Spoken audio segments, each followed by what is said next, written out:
to be justified in taking it. Right? So even if Trump thinks the election was stolen from him, that doesn't justify him trying to steal it back unless it was actually stolen from him.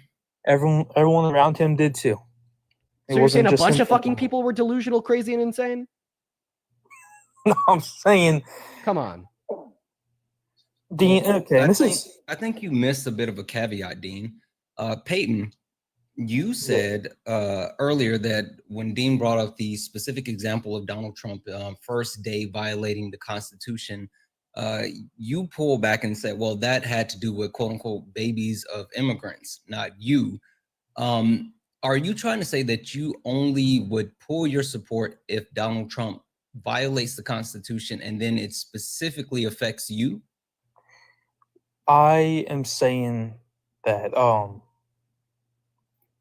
if he is like what Dean is scared of, an actual dictatorship, because I agree with a lot of things he believes in. Well, hold on, let me be specific. What if he tries to infringe on your Second Amendment right, your 2A right? Would that be something that would make you pull your support? Yeah. Yes? Are you sure? Yeah. Okay, cool. He's already done that. Donald Trump was the last president to actually infringe on your Second Amendment right when he tried to pass the bump stock ban. It was actually found unconstitutional by the Supreme Court. So literally, he has done exactly what you just said that you would pull your support for. So now, Peyton, understanding that he did that, will you now pull your support for Donald Trump? Now, can you tell me what that was all about?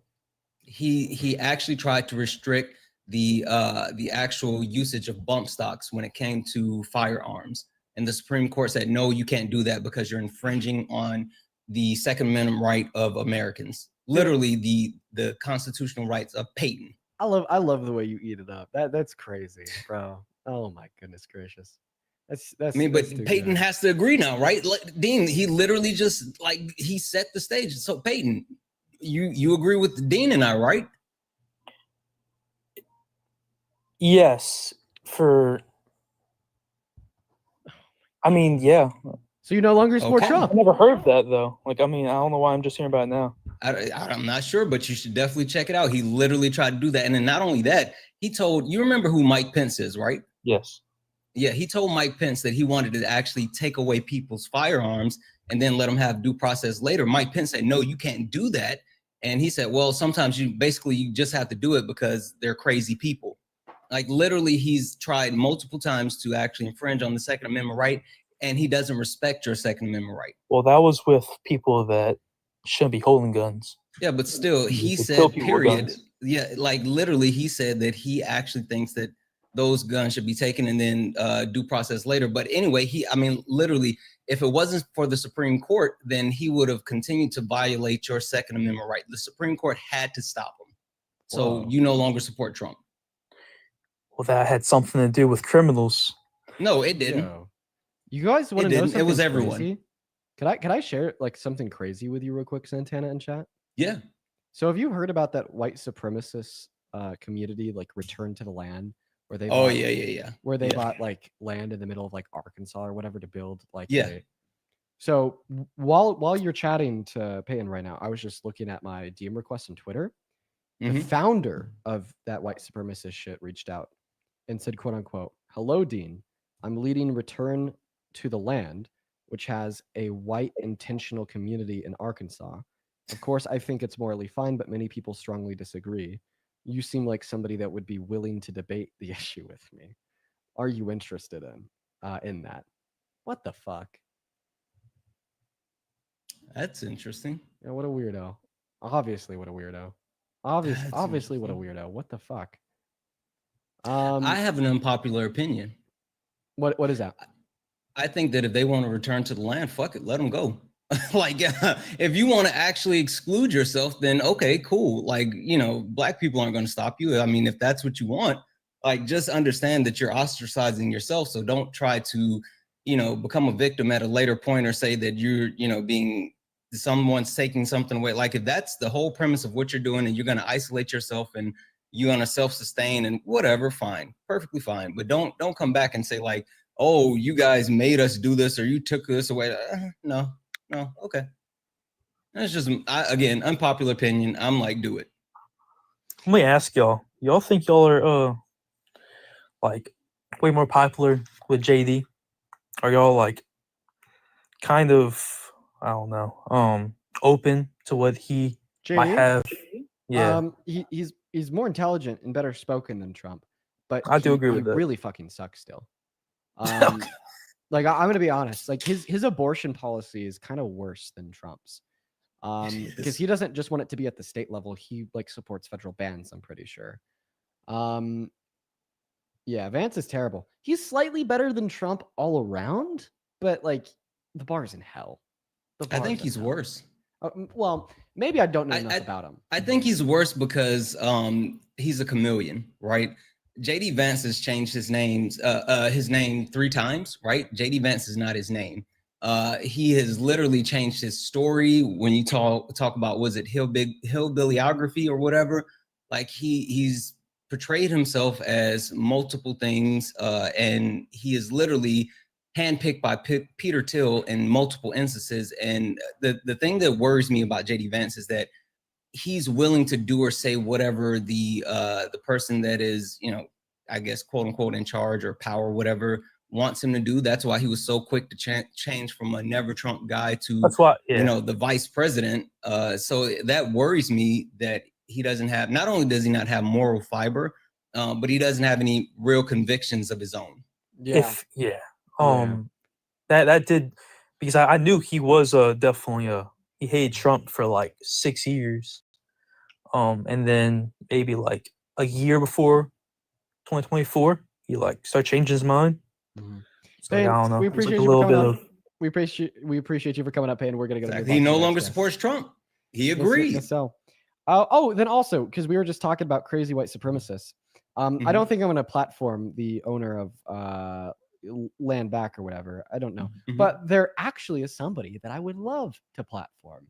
They're not a white supremacist, but they have been able to personally change the minds of 150 KKK members. Their name is Daryl. Let me make sure we get the last name. Daryl Davis.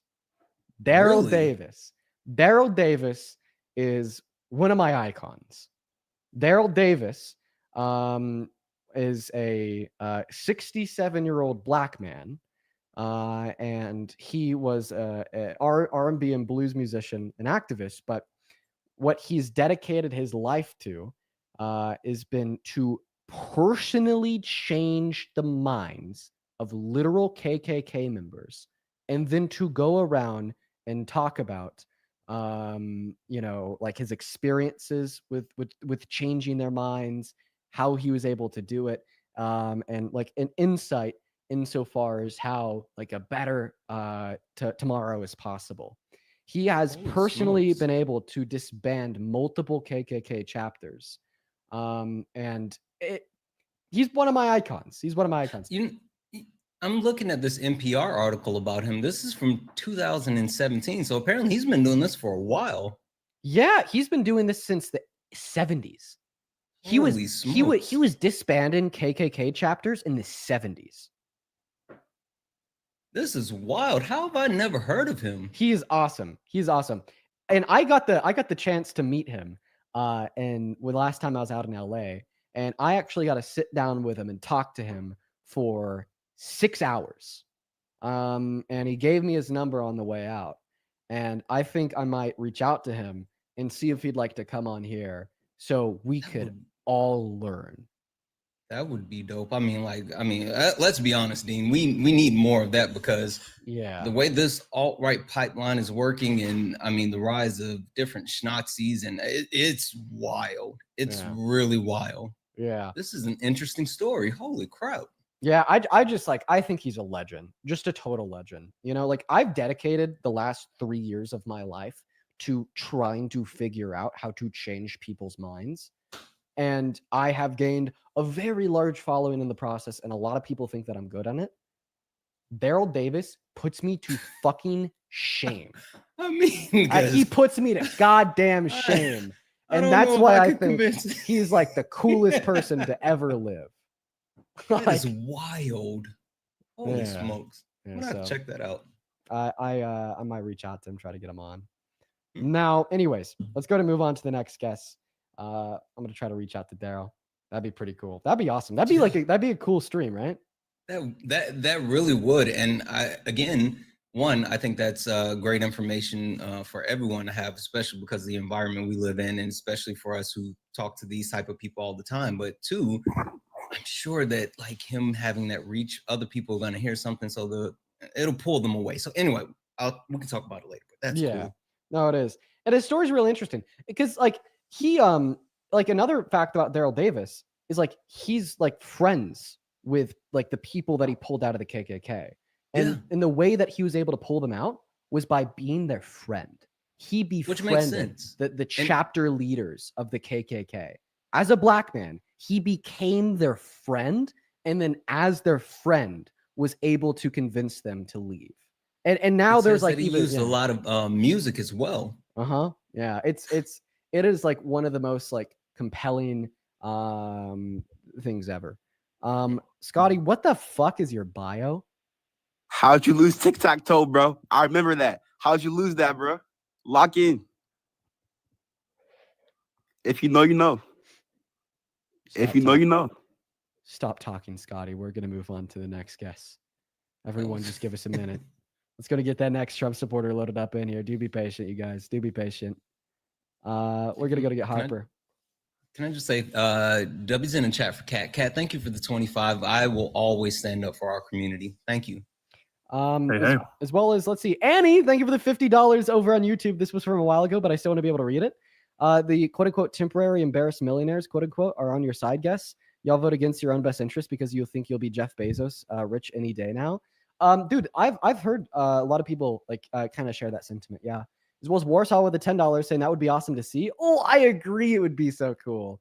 I think I'm going to do that later today, actually. I'm going to try. You need to do that. Yeah. That would be dope. As well as, oh my God, MMF.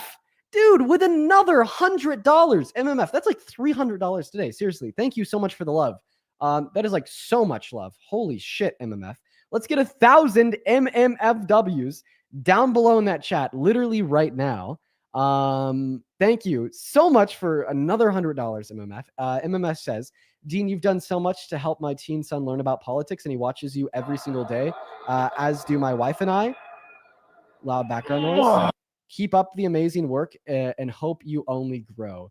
MMF, you've been here for quite a while. I've seen your name, I remember it, and you've always been so incredibly kind and just shown a lot of love.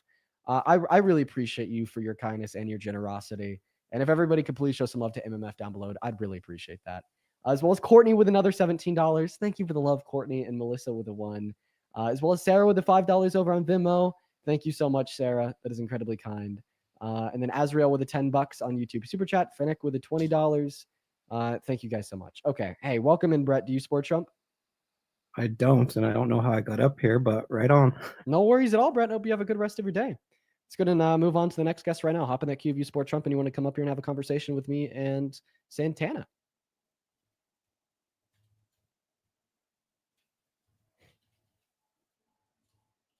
Okay. All right.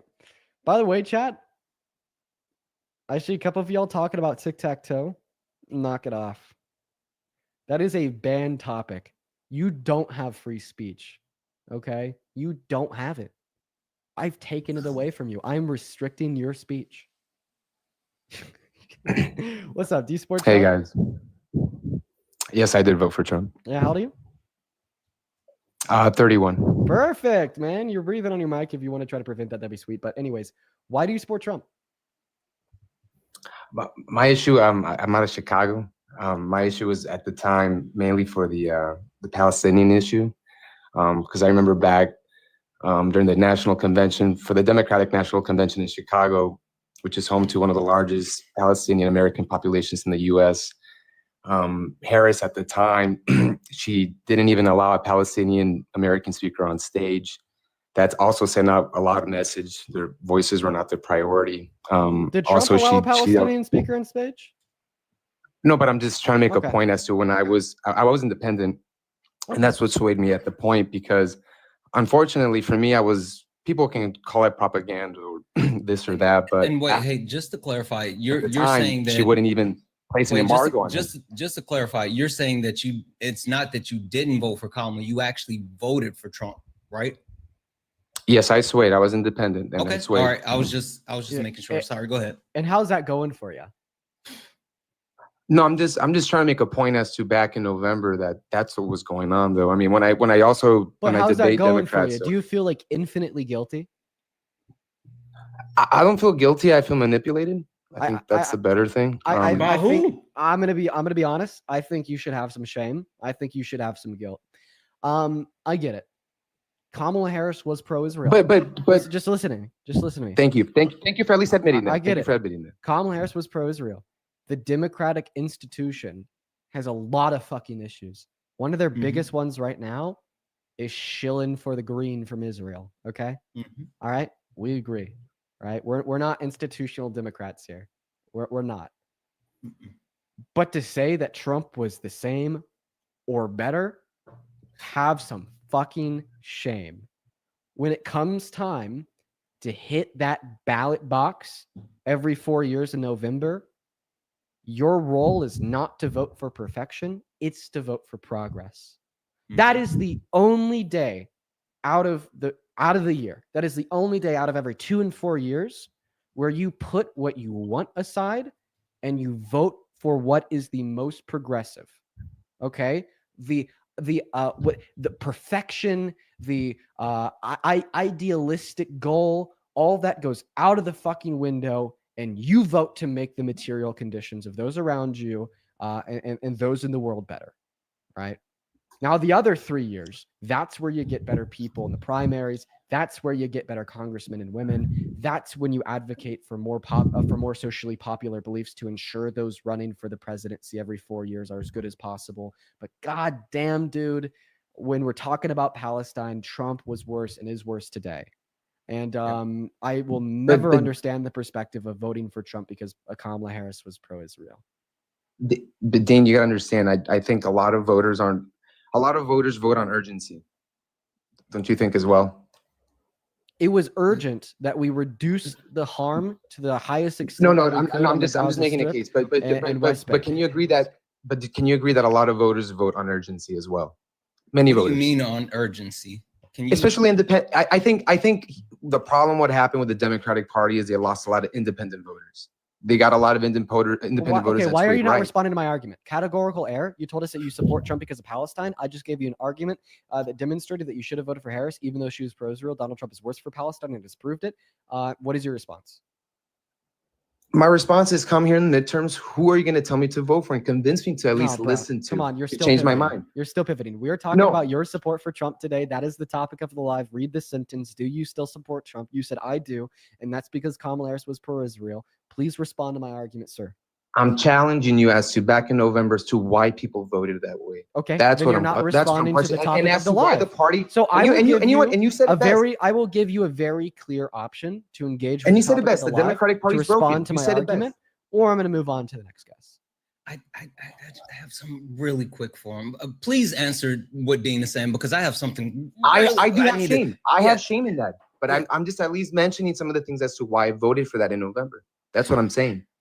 Was there shame in November when I voted out of urgency because I said, you know what, this is an important issue for my community here. You didn't even have enough, friends here were upset about the issue, and she didn't condemn it. Even in November, we knew that Donald Trump was worse for Palestine. Exactly. So back in November, did you have shame on it when you voted for it, even though she did not condemn it or take away the embargo on Israel?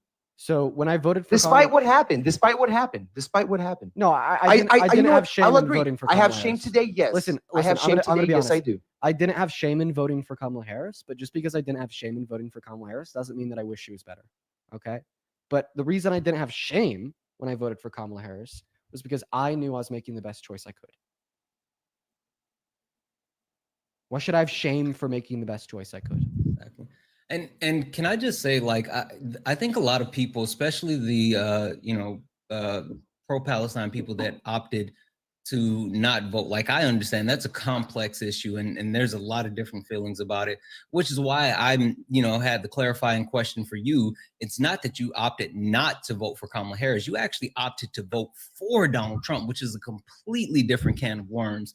There's a huge difference between you saying, I didn't hear enough from Kamala Harris, and so she didn't earn my support, versus saying, Kamala Harris said something that made me support Donald Trump. Donald Trump has been very openly and adamantly in his support of Israel and his support of Bibi Netanyahu, who has connections with Jared Kushner, his son-in-law, right? Their families have multiple connections. And he was on record as saying, he's going to tell Israel to finish it. And that's why he's doubled down on this whole, Trump Gaza thing and like all of this other stuff. So there's a huge difference between you saying, oh, Kamala Harris lost my vote, versus saying, I'm actually going to vote for Trump. You actually decided to vote for harming Palestinians. That was your vote. You have no moral high ground. You made the decision to harm them. Yeah, you made the decision to harm them as much as possible. Based on your rhetoric, did. Based on the rhetoric that you just said right now, you're going to try to convince a good population of people that, yes, may have been confused. Young people that could have heard propaganda the wrong way. Yes. What that made happened. you vote for But Trump? you're still No. Be clear. Even if you were quote unquote confused by Kamala Harris, what did Donald Trump say that made you think that he was going to do anything positive for Palestinians? Unfortunately, the guys got away with words to some degree. What did he say? What did he say? I listened to everything that Trump said. I listened to all of Trump's actual stump speeches, his interviews. Like, even now, I still do that. You don't think this was a red sweep? You think that this was rigged? You're not answering Santana's question. No, I'm just trying to make a case. One second. And the question that he raises is good, because the case that you made was, Kamala Harris refused to let a Palestinian speaker speak at one of her rallies. Okay, Donald Trump didn't let a Palestinian speaker speak at one of his rallies. Oh, Kamala Harris was pro-Israel. Okay, Donald Trump explicitly said that he was more pro-Israel than Kamala Harris. Oh, Kamala Harris left office while still funding Israel. Okay, Donald Trump once said that he wanted to give them more money than Kamala Harris and Biden were. Oh, Kamala Harris left office without a weapons embargo. Okay, Donald Trump specifically said he wanted to lift the restrictions on weaponry to Israel when Kamala Harris was in the White House. So, like, what is the argument that, from your perspective, in November, that Kamala Harris was worse for Palestine? No. Hold on. To define the end of Dean's statement, not worse for Palestine. What did Donald Trump say that made you believe he was going to be better for Palestine? I fill in on the propaganda. And what was the propaganda? What specifically? And I'm honest about it. No. Like, what was the propaganda? Is that okay? Is that such a sin? What was the propaganda? Just curious. The propaganda was a whole thing. What the propaganda specifically? Was the false promise. What was like false promise? Yeah, I don't even think that Trump gave a false promise. He never did, Dean. No, like that's how I know he's not telling the truth. Yeah, like the propaganda. So why did she at least say, it was like a propaganda off for being as pro-Israel as possible. I need him to answer the question and not mention Kamala Harris. We're not even talking about Kamala Harris at this point. We're specifically only talking about Donald Trump. You're saying you were propagandized by Donald Trump. I'm not saying that can't be true, because that's what happened to a lot of people. I'm saying specifically, what did Donald Trump say that you heard that made you think he was going to be better for Palestine, for Palestinians? Yeah. What he said on the microphone. What did he say? Exactly what he said, despite all the rest of the rhetoric. What did he say? Dude, the one thing I'm gonna make a two-state solution at least and try to end it on day one. He said that. He never said that. Never said that. No, he didn't. Damn near he did. Kamala Harris said that. Kamala Harris said that she was going to push for a two-state solution. Kamala kept the same thing as Biden on that stand. You are lying. You're lying. That's no. I have it right here. You can fact check me on that. She didn't end. No. Stop talking about Kamala Harris. You said Donald Trump said that he was going to push for a two-state solution and end it on day one. Get that for me. That was everything of the propaganda. Sure, go get that for me. I just said I fell for propaganda. Yeah, that's and what you I'm had saying. to fall from that from Donald Trump. And like I've said, I've heard him speak over and over and over, and he has never said anything about a two-state solution. Kamala Harris specifically did. Donald Trump did not. You just said that Donald Trump said that I need you to get that actual source, because I have never heard that. Look, before I jump here, because it's been a nice combo. Look, I'm not disagreeing with what you guys are trying to do here in the sense of, look, the shaming, I understand. But look, at least be a little more gentle. Look, you're I'm lying. not For what? Why should we be gentle if you're gonna lie in our face? You're literally playing in our face. Why would we be gentle? I'm willing to at least have a conversation and let you talk as well. Okay, then stop. At least lying. I'm one of the few. I'm one of the few MAGAs that are willing to do that. To come up here and lie in our face. You think we appreciate you lying to us? Look, is the unemployment going up? Yes. Listen, do we look like MAGA? We don't want you to lie to us. September report here, probably. Very, very quickly. I think where the disconnect is coming in is we just don't believe that there was propaganda that existed prior to the election that would have indicated he was better for Palestine. You know, it's like, let's think about what Trump said about Palestine before the election.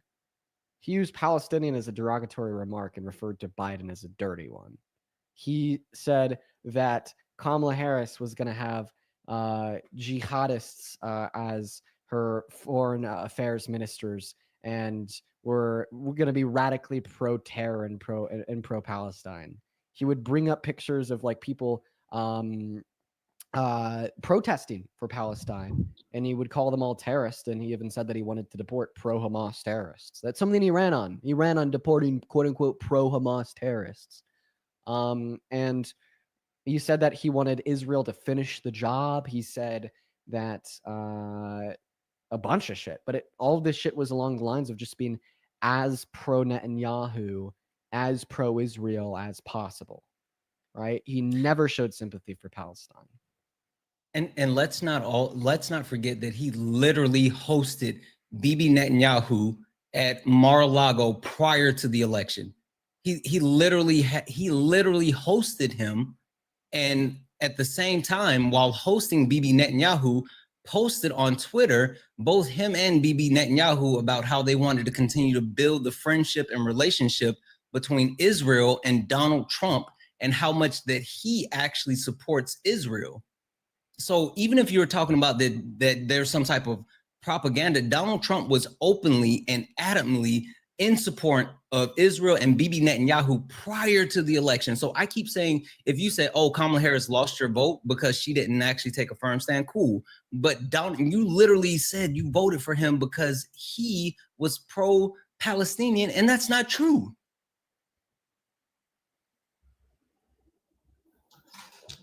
And that's where I fall back on. That was all propaganda.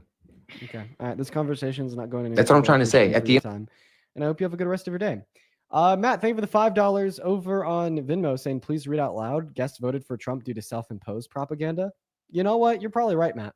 Yeah. Probably just kind of fell down, a rabbit hole that I think I've seen a lot of people on the left fall down, of seeing something that is genuinely bad with a candidate on the left like Kamala Harris that I could agree is bad, but then for whatever reason, highlighting the Republicans. I don't know. I see it often. I see it often. Thank you, Matt.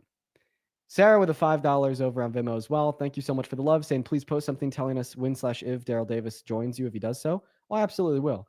Caroline with the $2. Sarah with the $5. Thank you guys so much for all of the love. As well as Marisha with the $5 over on PayPal. Thank you for the love, Marisha. Elizabeth with a 5. Melissa with a 1. Thank you guys. Very kind of you all. Somebody in the YouTube chat says purity voters. Well, yeah.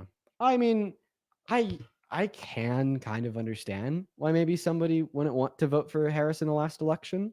Mm-hmm. But although I have some level of sympathy and acknowledgement of why, at the end of the day, no. I disagree. You should have voted for Kamala Harris. And the fact that you didn't is immoral, is bad, is wrong. And that's kind of where I stand. I could kind of get it, but you really shouldn't have done that. Yeah, and even more, like, again, I understand like the complex situation that a lot of people found themselves in where they couldn't necessarily support, and I get that, but for him to take that step and say, oh, well, I voted for Trump because he actually was positive, like that point didn't make sense at all. That's not true. He never took that stance at all. Right. And I just want to say thank you for Katie. I'm really thank you, Katie, for the $5 donation. I really appreciate you so much, and also Thank you. I think it's pronounced Navi, who said you eat every time you have a voice of reason. Thank you so much for the $13.79 donation. Yeah, Santana, I love having you up here. Feel free to pop up here more often. Absolutely. I appreciate you having me. Yeah. Yeah. Okay, guys. It has been a very long day of debates. Oh, can you hear that? That was loud. Oh, geez. I've been sitting in this chair for a little bit too long. Did you get your new chair? I did. And it is awesome. I love it so much. What kind did you get? Dude, I'm not going to lie. I just went to my local Office Depot and got the nicest one I could find. Okay. Yeah, I kind of went all out on this bad boy, but it's like totally worth it. Like my quality of life is night and day. The chair I was using was so shitty. I needed a good one. But that makes sense. Yeah. No, anyways, for everybody that's joined us today, I appreciate you guys for tuning in. You know, I do these streams every day, and I have been for the last 2 years. And like a lot of people say, like, oh, Dean, like this is getting really repetitive. You should do something else. You should do something new. And the only reason why you continue to do these live streams is because you're self-interested in the grift, the money, the income, the views, etc. And while I understand, you know, if you get bored of these streams, you stop watching them, I get it, right? Because the conversations can be similar. But like to the second part of that, because I just wanted to talk about it tonight, is doing these every single day for the last 2 years. Not only have we had changing positions, such as like a month ago, you know, people weren't talking about the fact that Donald Trump had cut 10 million people off of Medicaid because it hadn't happened yet. Not only do we have new people coming in every single day, but I just truly love the compounding effects of what these lives generate. Like if you were to ask me, why do I do this every day? My main reason is not to change the mind of the person I'm talking to. And honestly, is not to even change the minds of the people directly watching the live on YouTube or TikTok. But it's rather to like truly promote the education to you guys to take home to change the minds of those in your life. I love hearing stories about people watching these streams, getting politically active, getting interested in these things, becoming educated on these subjects, and then changing the perspectives of people valuable and close to you, right? And that's what's really meaningful to me. That's what's meaningful to me. That's why I do it. And something else, you know, it's like these streams are like very introductory to politics. I feel like something that a lot of people that like engage with these lives, hang out in these communities forget is that the average American is not nearly as educated on politics as you are. The average American is not nearly as interested in politics as you are. Most people, and I mean a very significant majority, maybe know a little, but don't really care too much, know enough to hold a conversation or to vaguely hold the political perspective, but it's not like they're going to defend it until the day they die. And those are the people that I want to outreach to directly or indirectly through these lives. And, you know, if you watch somebody like Hassan's stream, for instance, that means that you're already a part of that political niche on the internet. You can't just hop into a Hassan stream and just know exactly what the fuck is going on. You have to have prior information of what has been going on in politics that is leading to these nuanced conversations on very specific issues and topics every single day, right? But like here, on the other hand, we're not having conversations that require a bunch of priors. We're not having conversations that require you to have already been inside of a political community for like a year and a half. And every time we do bring up more nuanced information, it is thoroughly explained, not only so the person I'm talking to can understand it, but also so, you know, people watching can understand it that may not be as educated as possible. And I don't know. I wanted to say this all because I've seen a lot of like back and forth and debate on if these streams are good, if they're bad. Does Dean entertain the nuance or does he stick to the talking points? And I just thought I'd try to end most of those concerns by just simply pointing out These streams are just simply supposed to get people activated, to get people informed, and to change minds of the more average Americans, not those already disposed and engaging in super niche political communities. Annie, thank you for the $20 over on Super Chat, saying I've stopped watching some creators because their content has become stale, but you do an incredible job of keeping up with the never-ending bullshit. Keeps it fresh. Thank you, Andy. As well as Knight with the $20, saying Trump is going after history now at the museum. He says it's woke. Yeah, dude. He literally said that thinking slavery is bad is woke. Oh my God. It is just so outrageous. It is so outrageous. Now we are going to go at an end for the evening. Also, you know who you are. I'll check your DM. I got you. And go ahead, Santana. I was just about to say, I think I'm going to hop over and start a live. Oh yeah, perfect. Do you want to raid? Yeah, that would be awesome. Give me 2 seconds. I'll be on. Great. Phenomenal. We're going to shoot Santana a raid. Also, Santana, by the way, Parker will be on here again pretty shortly. I bet he'd will he? Yeah, I bet he'd let you coast with him. He'd probably love that. Oh, is he getting on? I didn't know he was getting back on. Yeah, if he is, then I think I would just join him. That'll be actually easier. Yeah, I feel pretty bad about it, but you know, it's like he like some days we'll segment his lives just because like when I'm live, it pulls in like a lot of the viewer base, so then he just has nobody to debate. And his current mix amp, it can't connect to his phone, so he can't join like my live. Yeah, I remember that. Yeah. So but we try to like plan our schedules accordingly so we could like both have people to debate. But like sometimes like I mean there's just no way to work around it. I always feel bad about that. Yeah. Okay, well I just shot him a text. Oh, he said he just did.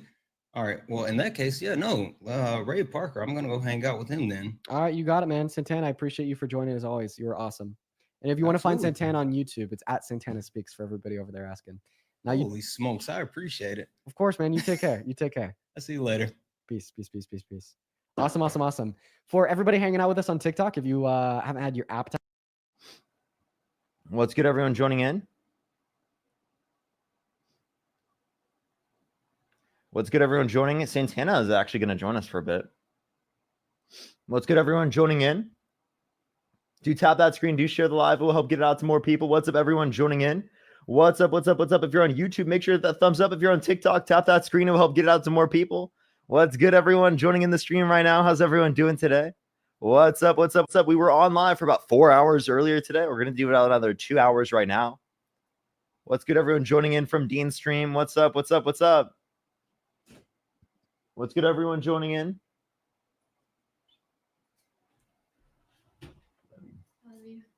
Hi.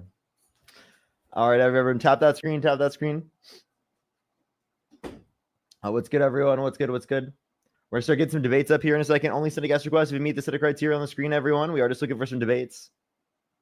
We're going to start getting some people up here in a second. Only send a guest request if you meet that set of criteria listed on the screen, everyone.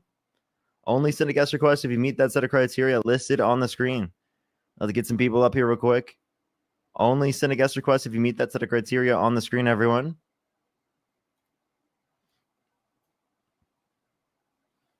Thank you for the hand heart. Thank you. As well as Matthew, thank you for the membership subscription. You know what's up? How old are you? I'm 18. Do you support Donald Trump?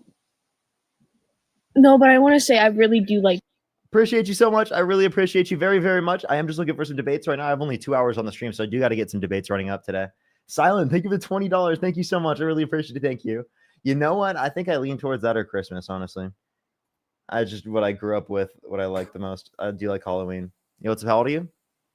27. Do you support Donald Trump? Yeah, I do. What's your birth year? 1998. For sure. Why do you support Donald Trump?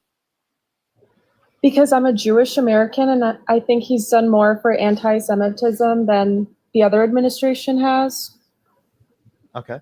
Do you think it's anti-Semitic to say that if they don't vote for you, that they need to get their head examined if they're Jewish? No, I mean, I didn't really appreciate that statement, but I'm looking at the grand scheme of things. Okay. So what specifically would you say that he's done specifically to curb anti-Semitism? Because I would say that he's significantly worse for bigotries across the board. If you care about anti-Semitism, it sounds like you care about bigotry in general, right? No, no, I don't. What? Whoa. Wait, that's a crazy I didn't understand take. your question. I didn't understand you your care question. about bigotries in general. Yeah, of course I do. Oh. Anti-Semitism is one of them. Yeah, that's exactly what I said. I said, since you also care about bigotry and Israel. Sorry, I misunderstood. Okay, just making sure. So then you would also agree that since Donald Trump is significantly worse for bigotry overall, that you wouldn't support him? Well, Jewish voices are being marginalized right now, so I'm really focused on that right now. Of course, I do care about other injustices, but this is the core issue at hand for me.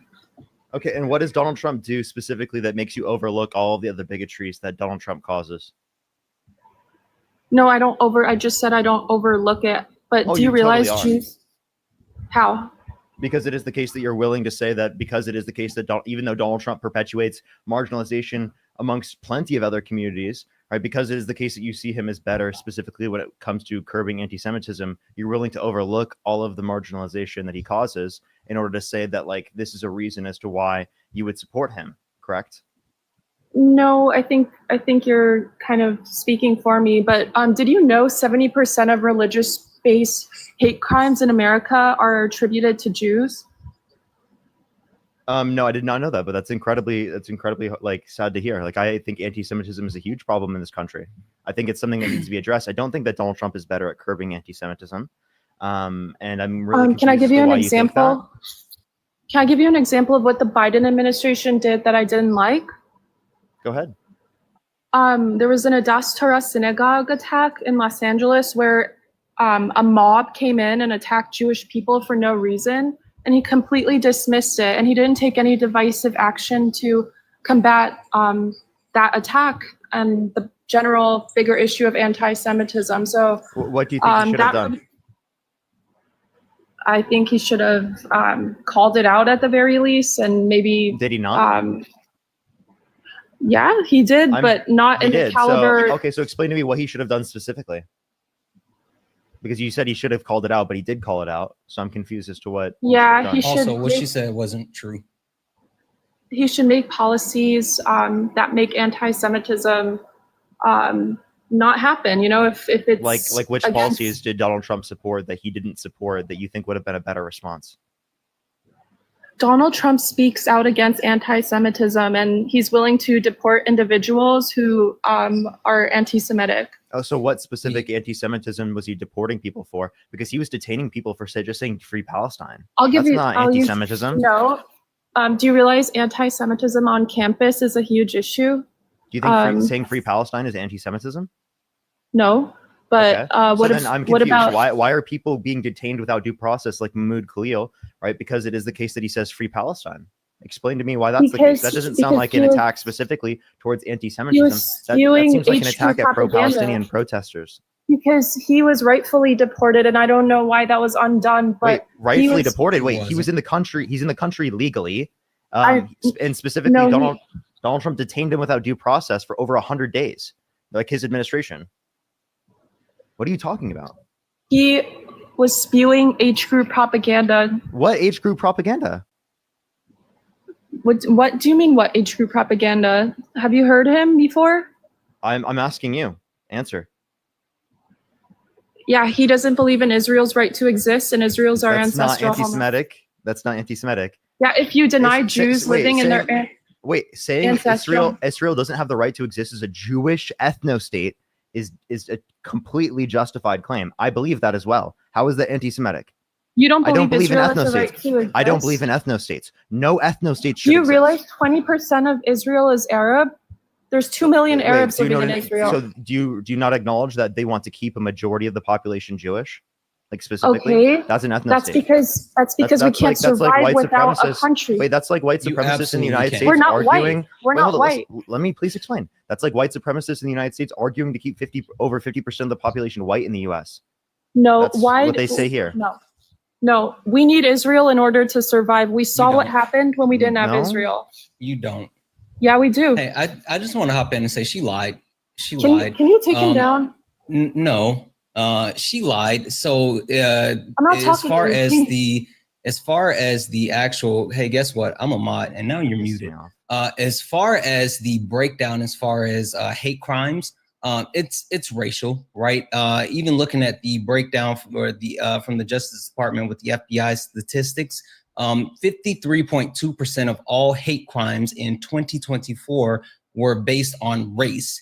23.7 were based on, I'm sorry, 23.5. Still speaking. 23.5 was based on religion, and then so on. And overwhelmingly, Black people are the ones that are affected more so about Israel, Parker. Again, hey. Why are you speaking over Santana? Why are you speaking over Santana? Please be quiet and let Santana speak. That is incredibly disrespectful. It goes against the lie she's trying to tell, because she's trying to push the agenda, but when you actually pull up facts and push back on it, it's a thing.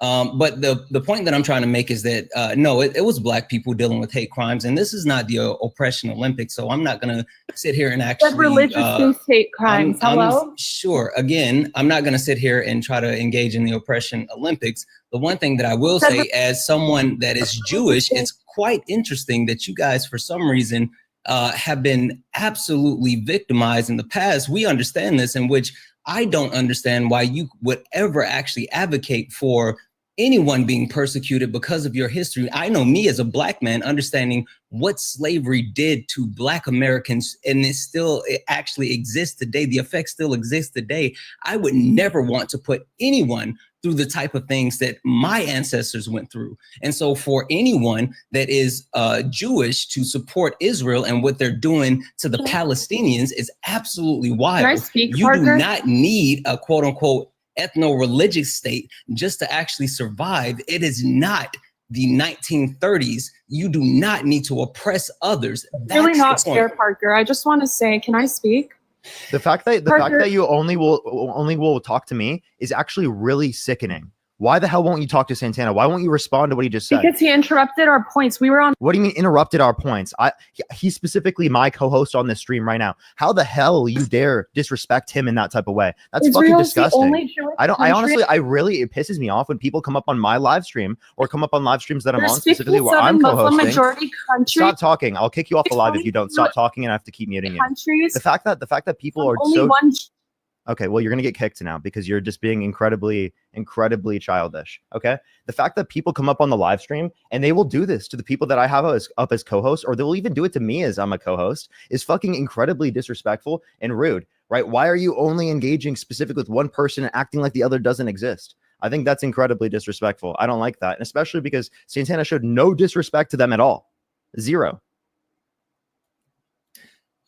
Parker, I appreciate you. And I think for her, it was just more so that I was saying something that directly contradicted the lie that she tried to spread, and stating that, the Jewish people are the ones that are being targeted the most. And even with that being said, I think the underlining point that I just want to take away with is understanding that as people who have been oppressed, who have been victimized, who have been targeted, you should never want to actually see anyone else go through any type of oppression, any type of hatred. Like that's not what you should want at all. Understanding the history, like it doesn't make sense. Absolutely. Blake, thank you so much for the $5. Marika, thank you so much. I appreciate the $5. Thank you so much. I really appreciate it. Thank you so much. That's amazing. Thank you so much. I really appreciate it. Thank you. Let me click on that fully. I didn't see the whole message. Thank you so much. Sabrina, thank you so much. I really appreciate it. Thank you. Willow, thank you so much for the $5. Alex, thank you for the $10. And Emily, thank you so much for the 81 cents. Thank you. Yes, it is a second live for today. Absolutely. Marika, I'd have to look into it definitely more in order to see. Can I just say, Darnella, thank you for the 5. The name of the guy is Daryl Davis. Daryl Davis, that's who he was talking about. Also, Ashley, thank you for the 5 for the coffee. I really appreciate it. And Nalia, thank you for the 3. I appreciate you way more.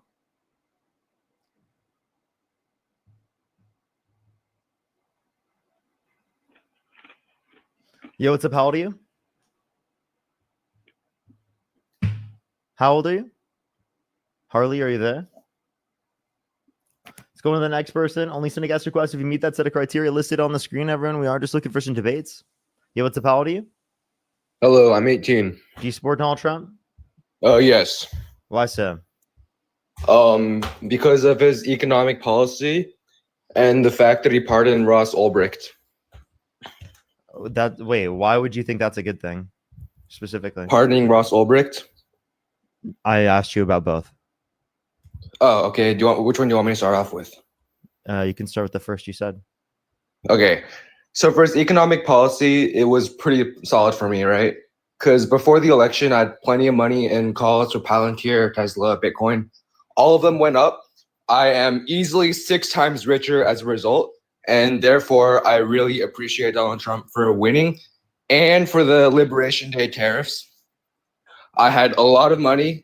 I bought the stocks right as he said. It's a great time to buy. I'm up 30%. I'm easily up like at least $150,000 from Mr. Donald Trump. Okay, so I have a question. If a foreign country came to you and said that if I give you hundreds of thousands of dollars specifically to sell out the country, to take millions of people off health insurance, to support someone who's anti-democracy, who's been held civilly liable of sexual abuse, would you do it? I mean, shit. How much? Yeah, Parker, I knew that was going to be his answer. That's why I'm going to leave this one to you. This guy sounds like he only cares about his wallet, and there's not going to be an ethical approach that you can take. Well, let's talk about the Ross Ulbricht thing now. Wait, would that be okay? But before we do, I just think that this is showing that there's no conversation to be had with you. I mean, like, you're just incredibly greedy and selfish. Like, just to be totally honest with you, you care more about you getting a little bit extra money than you care about your country. Yeah, extra. I'm up like 10 times, dude. That's not a little bit extra. People around you. Yeah, that's like 10 times as much. Like the people around me are directly benefiting. More about a few $100,000. So again, you'd sell. No, like the people around me are directly benefiting as a result. You feel me? Like no, you're not. It's not millions of people. It's millions of people that are being disenfranchised because of you. People around me, like who's getting disenfranchised?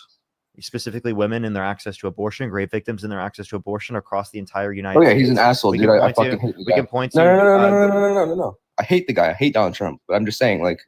That's why him obviously perpetuates conditions in which are going to be more favorable to him, which is bad. I didn't vote for Trump, dude. I agree with everything you say. I just said, like, I'm buying, like. And why is your profile picture of Trump?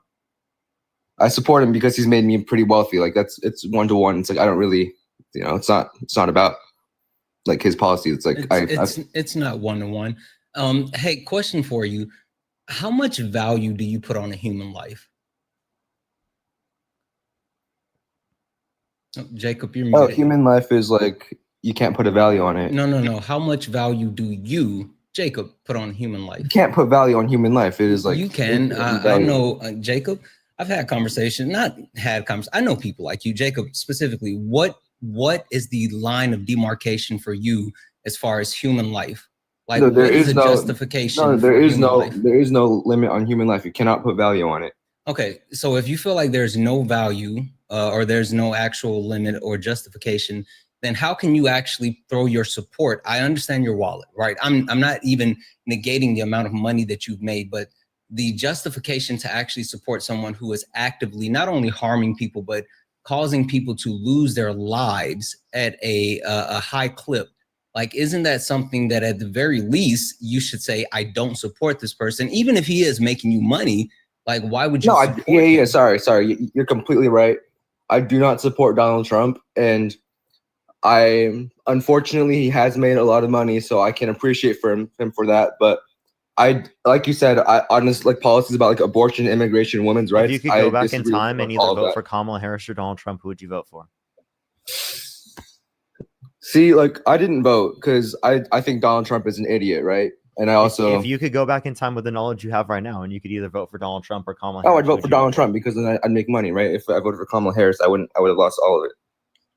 So again, so you specifically care more about money than you care about millions of other people having access to health insurance, food stamps, than you care about other people or the society that they're going to grow up in terms of grave victims who are going to live in a society where they have to have a president of the United States who's held civilly liable of sexual abuse, who's undermined our democracy, who's sent false slates of electors to electoral college cast Trump votes when didn't win to try to steal the election.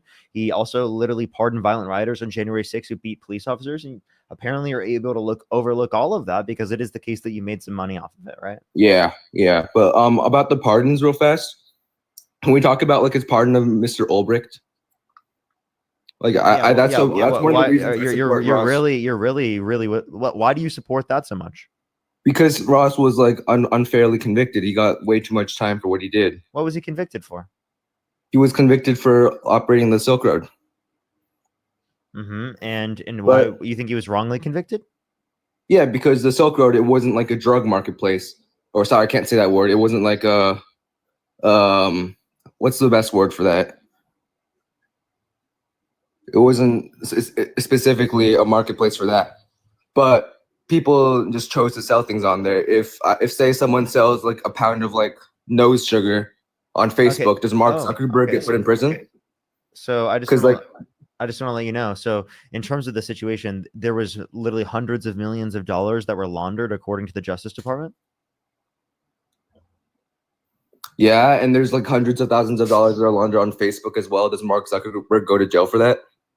Okay, wait, there is? You think there's millions, hundreds of millions of dollars laundered on Facebook? Yeah, of course. Like if you just like on like Facebook's and Craigslist, like there's thousands of. Can you give me a source? Can you give me a source that indicates that there's hundreds of millions of dollars laundered through Facebook? Yeah, it's like you just take a look on the website, right? You can buy this, buy that, like the marketplace. If you just look up, look it up on Facebook Marketplace, no, I'm not asking you for a marketplace. No. Where's the Justice Department going after them? Go for it. You can tell me because it's the Justice Department under Trump. You can go after them. Yeah. Of course they can, but like the entire government is being bribed by them, like both sides. Okay, so you're saying he's only being attacked because he's not bribing the government? Wait, could you clarify? You're saying he's only doing this to bribe the government. Like who's bribing? Sorry, I apologize. He's only being held accountable because he can't bribe the government. Ross? Oh yeah, of course, dude. Like, look. If the Silk Road was as big as eBay is, I guarantee you they would not have gone after it because then he would have been able to lobby the government, lobby like all the politicians in office, and they wouldn't have like the resources that go back at him. These are just like unfalsifiable claims. There's no basis. No, but it's like it's common sense. And also, when you say common sense, it's you wanting to believe something without any basis of evidence. It's you just. And also, like, if you want to talk about like concrete facts, let's talk about concrete facts. Why do you think like just operating that marketplace alone? He was convicted of 7 charges, including distributing a lifetime in prison. Hold up, I just want to clarify. Yeah, he was specifically himself convicted of 7 charges, including distributing NARCOTS or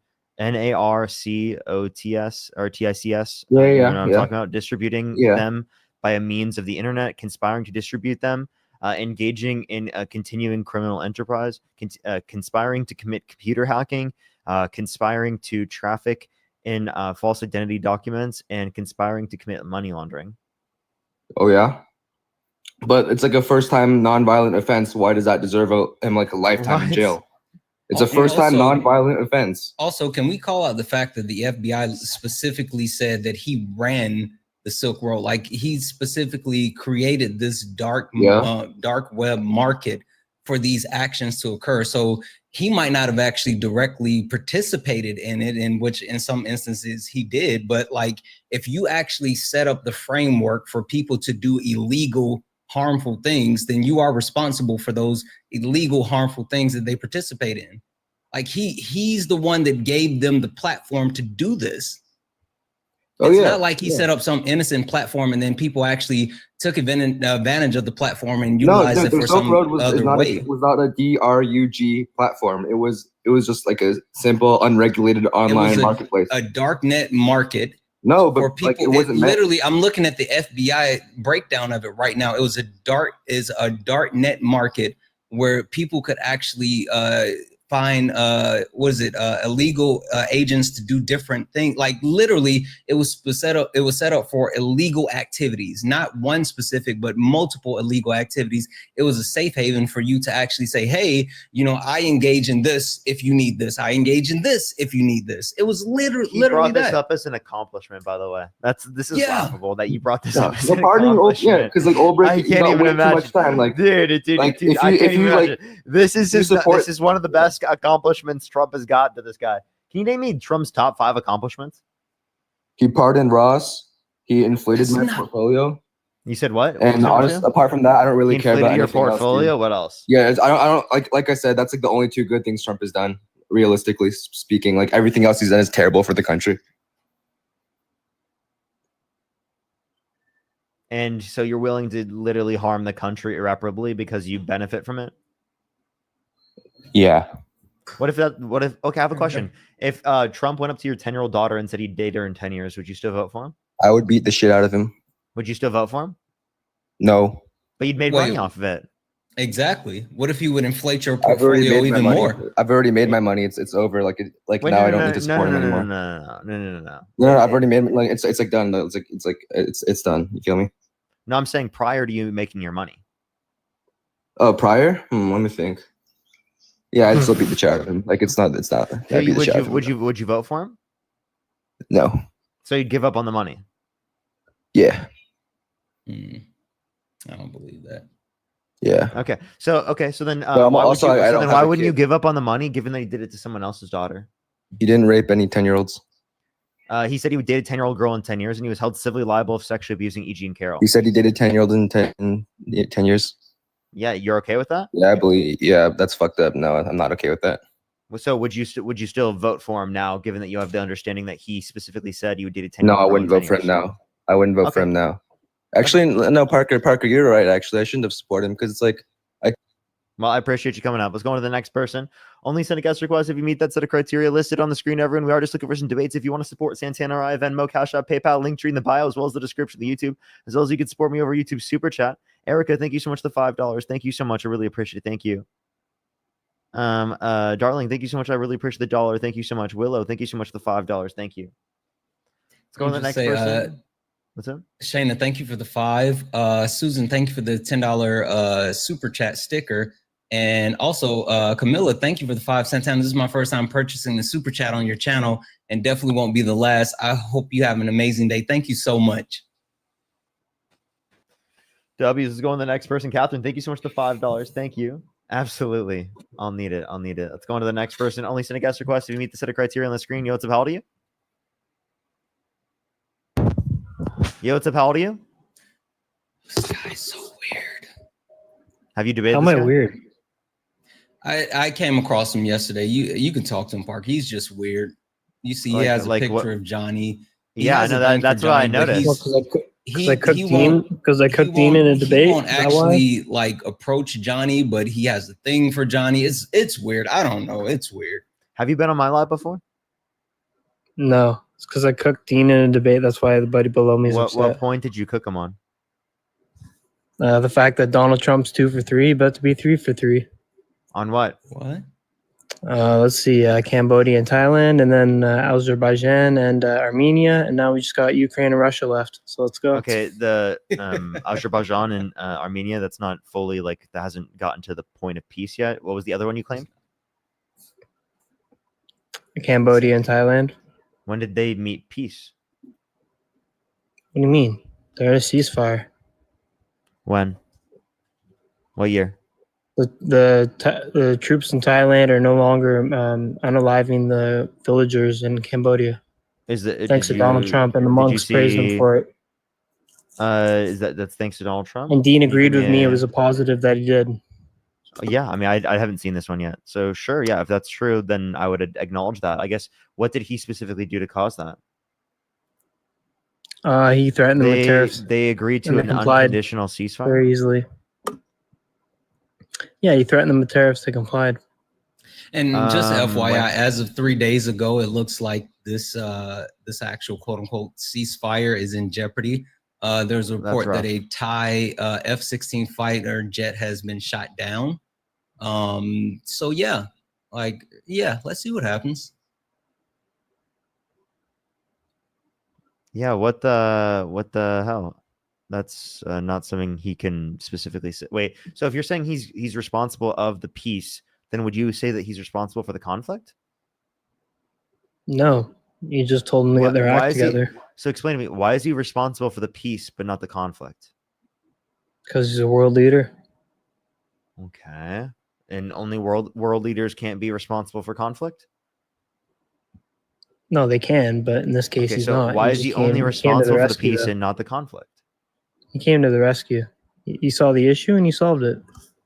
He didn't. Also, he clearly didn't, apparently.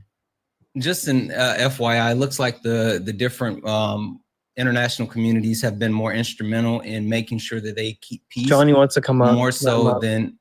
More so than the actual Trump administration, because there was a file in Cambodia filed a dispute in the ICJ and won, and Thailand was so upset about the actual ruling that they were on the brink of attacking Cambodia again. But it looks like different international communities, including France, were all instrumental in getting them to hold off any type of attacks.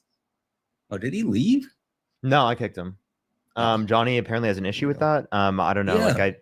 Johnny told him yesterday he's such a weirdo. I have an issue, but Johnny just said in the comment section, "Not cool, Parker," as if I did something wrong. Like I immediately when you let me know, I responded to that. So I don't know why you'd have an issue with me there.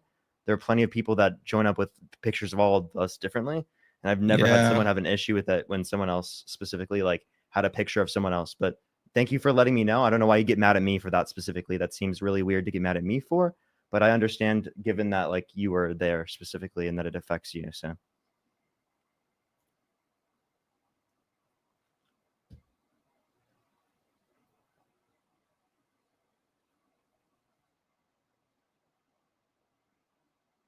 Let's go on the next person. Only send a guest request if you meet the set of criteria listed on the screen, everyone. We are just looking for some debates. Let's go on to the next person. Only send a guest request if you meet that set of criteria on the screen. Alrighty.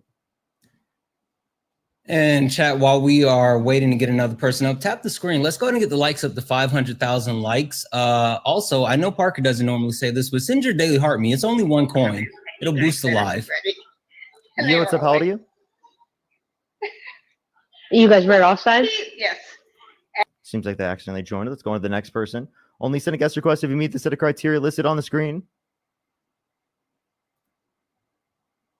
Let's go to the next person. Only send a guest request if you meet the set of criteria listed on the screen, everyone.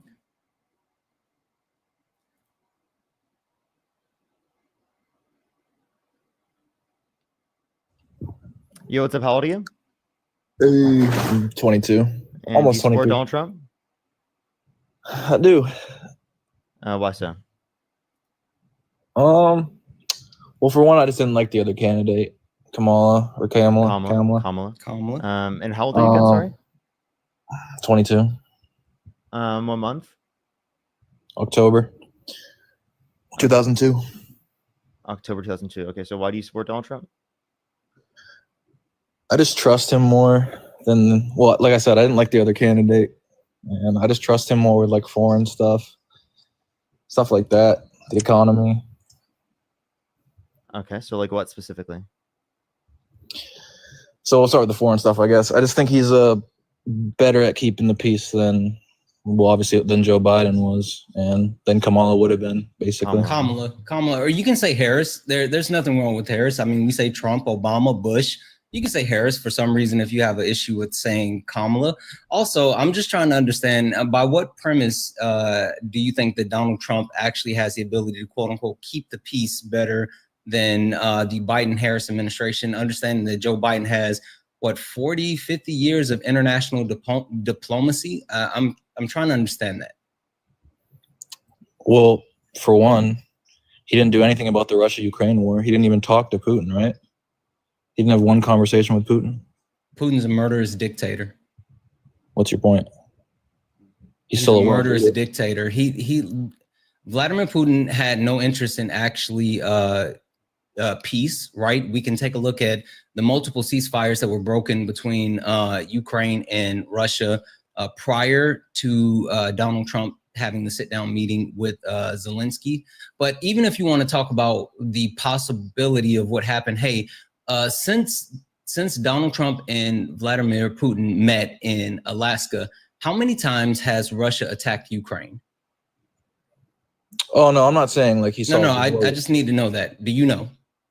How many times? What do you mean? How many times has Russia attacked Ukraine since Putin and Trump met?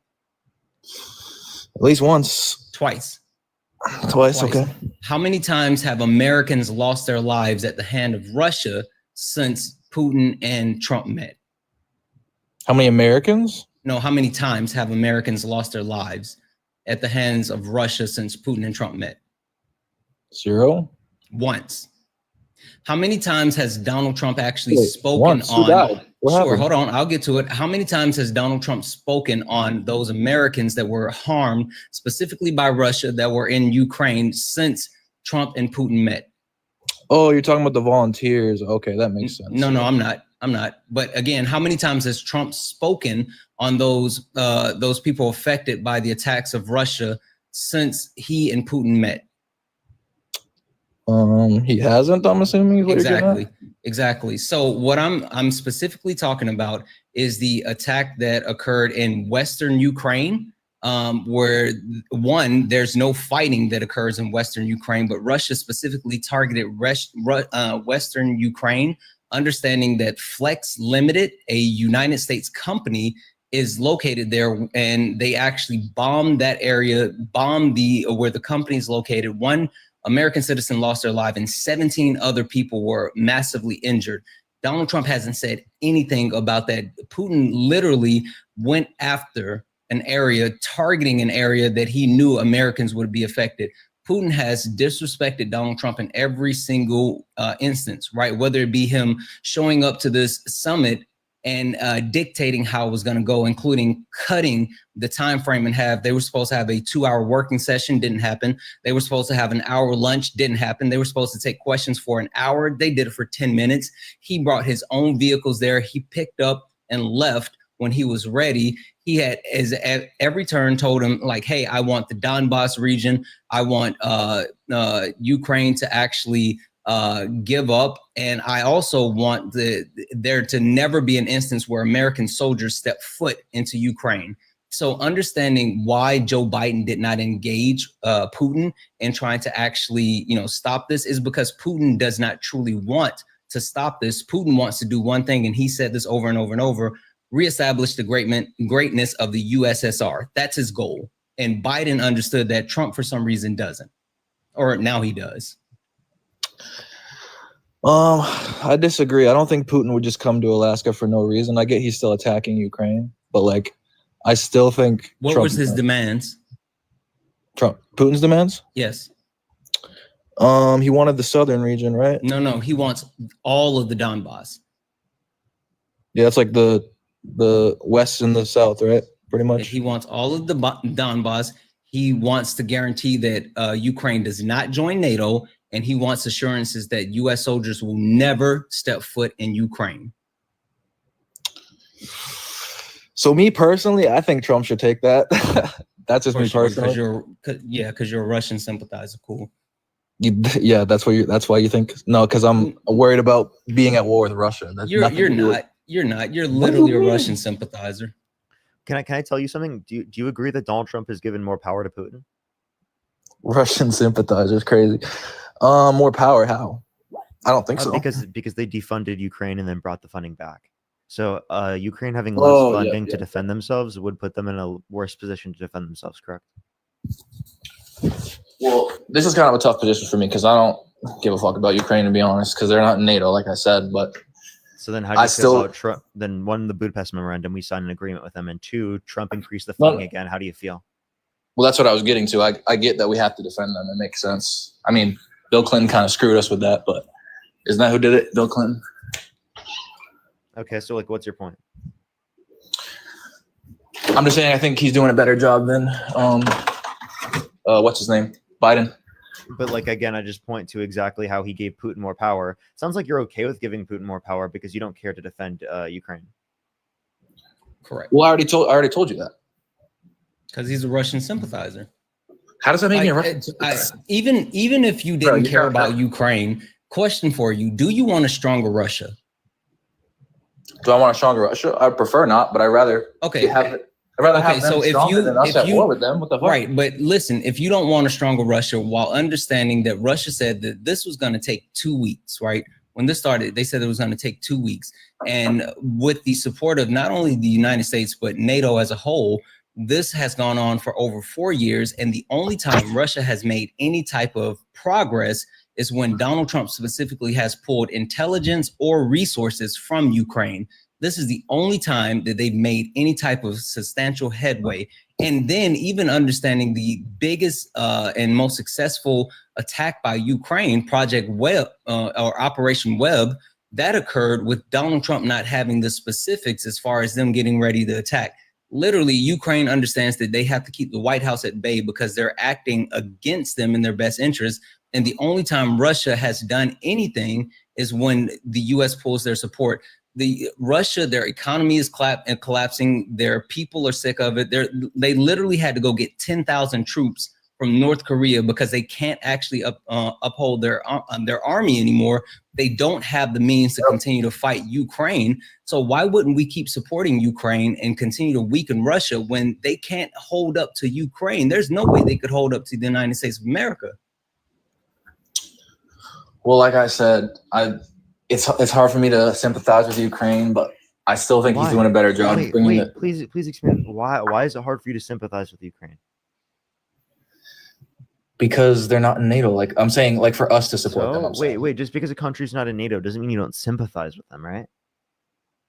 Well, I mean, yeah, I sympathize with them, but I don't want to physically do anything to help them. Is what I'm saying. Our country, at least. Wait, why be in NATO in the first place? Well, NATO protects everyone, or everyone in it, at least. We don't need NATO to protect ourselves. I mean, we kind of do. Are you kidding me? No, we don't. You think the United States of America needs NATO to protect itself? So why is Turkey in NATO then? Why is Turkey in NATO? Well, that would be so that they can get defense, right? Yeah, it's nothing about them having. Any country is in NATO because of defense. So I just want to let you know that doesn't mean that like it's the U.S. is in because of defense. I think the U.S. is the one providing the defense oftentimes because it's a majority of the defense spending. Yeah, but it allows the U.S. to. But there's also a distinction. I think there's a distinction. Like countries in Europe, right? They have less of an ability to defend themselves against a country like Russia than the United States would, especially because of geographical reasons, especially because of how much money that they have for the military, how big the country is, the GDP. There are plenty of explanations as to why we specifically have the unique situation in NATO as to why we don't need to be in NATO to defend ourselves, but we're in NATO for other reasons. Whereas other countries, they join NATO not specifically to defend other countries, but to defend their own country. Parker, are you fucking serious right now? You're saying that NATO doesn't protect the United States. Is that what you're saying? No, NATO would protect the United States, but it's not necessary for the United States to protect itself.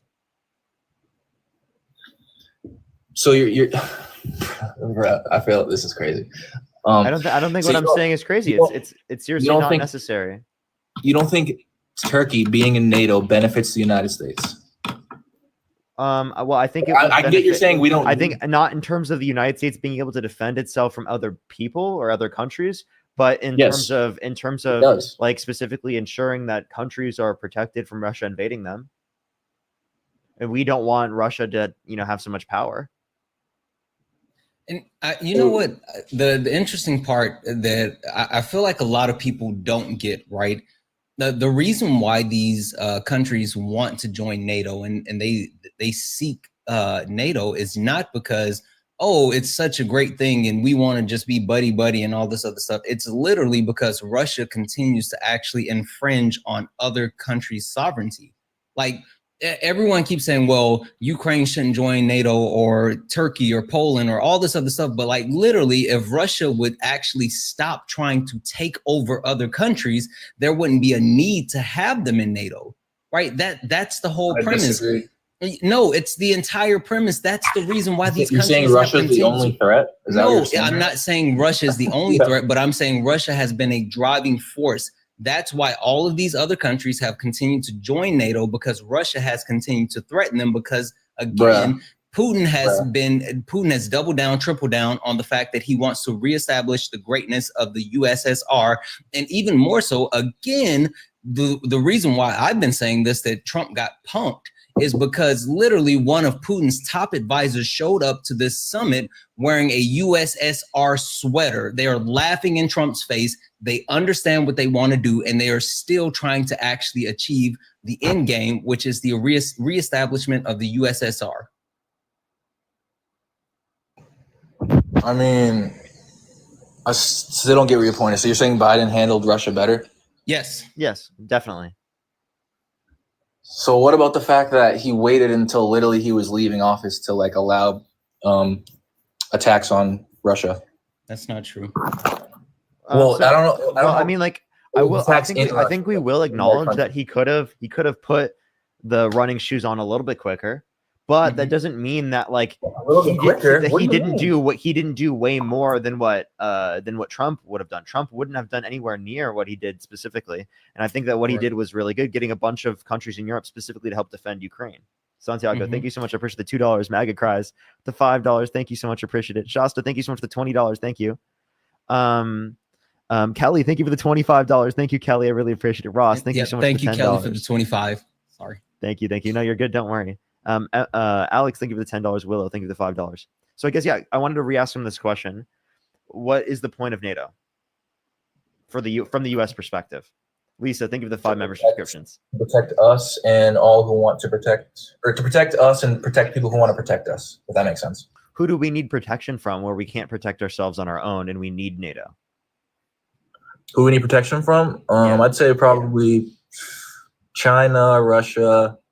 We have nuclear weapons, so that's not going to affect us. Brother, is that just your answer? So you basically nuclear weapons, geographical location. Why did money Turkey we spend on the NATO? military? Why did Turkey join NATO? Why did Turkey join NATO? The defense of their country from Russia? Bro, it allows us to deter Russian attacks easier. I don't know if that makes sense or not, but when you have Are you trying to say that since they're a part of NATO, then Russia won't actually attack them, and understanding that there would be a response from the U.S. and the rest of the world?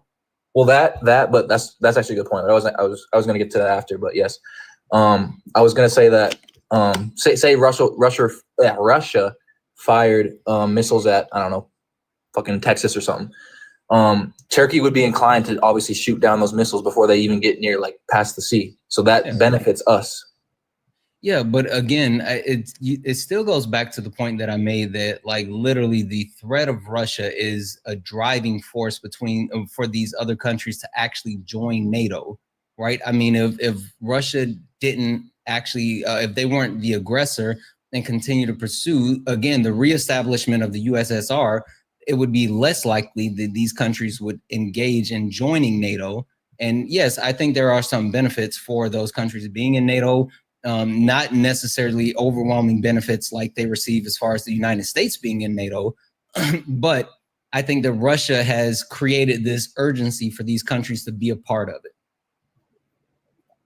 Oh yeah, I definitely agree with that. I was talking about the point where he said like it doesn't help us. Like it definitely helps us a lot. I would say it's more funding too. Wait, that's not what we're saying. We said it's not necessary for us to defend ourselves. That's what we're saying.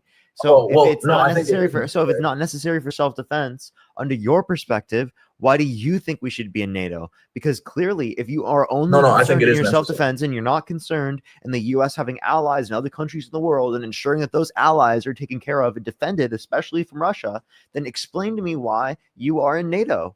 And for the same reasons why we're in NATO would be the very same reasons why we uphold the Budapest Memorandum, right? Hold on. Wait a second. So the same reasons we would be in NATO are the same reasons we should uphold the Budapest Memorandum. Literally. I mean, you know what I'm saying. Yeah, no, I know what you're saying, but like on paper, you're right. I'm saying I just don't agree. Like that makes sense. You're like, you say on right, paper I he's don't right. agree. Well, okay, so wild. So wait, you don't agree? Why not? Why don't you? He's saying we should defend Ukraine. Because I just Yeah, this information is right? true, but I still don't agree with it.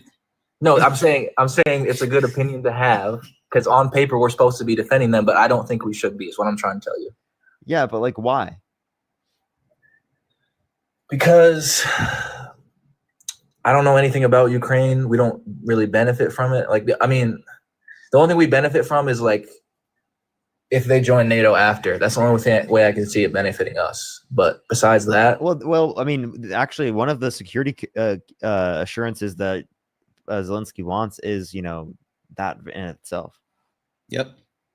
And see, that's the contradiction, because part of Zelensky actually saying that he would agree to these peace talks is by having the United States presence in Ukraine, and Putin is specifically saying no United States presence within Ukraine. Now, this is purely speculation on my end, but I would think that if I am someone that's saying, hey, I want you to give up this part of your country and agree that you will never have United States presence in this country, or you will never join NATO, well, simply that's just me saying like, hey, I want you to give up this land, and just FYI, I'm going to come and get the rest of it at some point later. You can't have anyone to help you. So my thing is, I just think it's too far gone. Like, Russia's already taken so much territory. They haven't. They have, though. They definitely actually invaded, but they have not taken so much territory. I am of the mind that they shouldn't have to acquiesce or give up any land, but you know, that's my personal opinion. Yeah, like they haven't taken so much territory where we can't defend Ukraine. Like that's a misnomer. Like the fact that you think that we don't have the ability to ensure that Ukraine will be defended is definitely wrong. Well, the problem is that the only way to really help them win is to really piss Putin off and like put American boots and shit on the ground, and we're not trying to do that. That's not true. That's not true. That's not the only way to win. What's the average age of a? Why are you supposing that's the only way for us to win? Well, because Zelensky doesn't want to give any of the land that Putin already got, and Putin's not giving that up for shit. Zelensky doesn't want to give up any. Okay, so then the way that you defend Ukraine against Russia is by continuing to fund Ukraine insofar as that is the case that Russia cannot uphold it economically speaking, because Russia's economy is literally in the shitter right now. Oh, so speaking of that, I know you guys don't like Ben Shapiro, but I was watching a video about him, and he was talking about Russia, Ukraine, and he was saying that he thinks Trump is gonna like pressure India to stop buying oil off them. That's how Russia's fucking even like surviving right now. It's because India and a few other countries are just buying the fuck out of their oil. But they've actually I sent Parker on something on this earlier. They've already taken a hit as far as the amount of oil. Like they're down year over year as far as their sales, and that again continues to attribute to the fact that of their economy collapsing. The strength of the ruble is down. They're not selling as much oil, and their inflation is through the roof. Like literally, this is the weird thing about all of this. They need this war to end. I'm sorry? Oh, the comments. I'm sorry. They're all hating on Ben Shapiro. It's funny. Oh, okay. They need this war to end like immediately, but they're unwilling to actually cede anything because Putin understands that he has basically control over Trump, and he felt like he could leverage Trump to actually be able to get what he wants. If Trump actually continues to put support behind Ukraine, it's only going to continue to hurt Russia, which will in turn collapse the country, which is not what Putin wants at all. He's hoping that he can actually leverage enough pressure on Trump to get what he wants, but Russia's in a lot of trouble.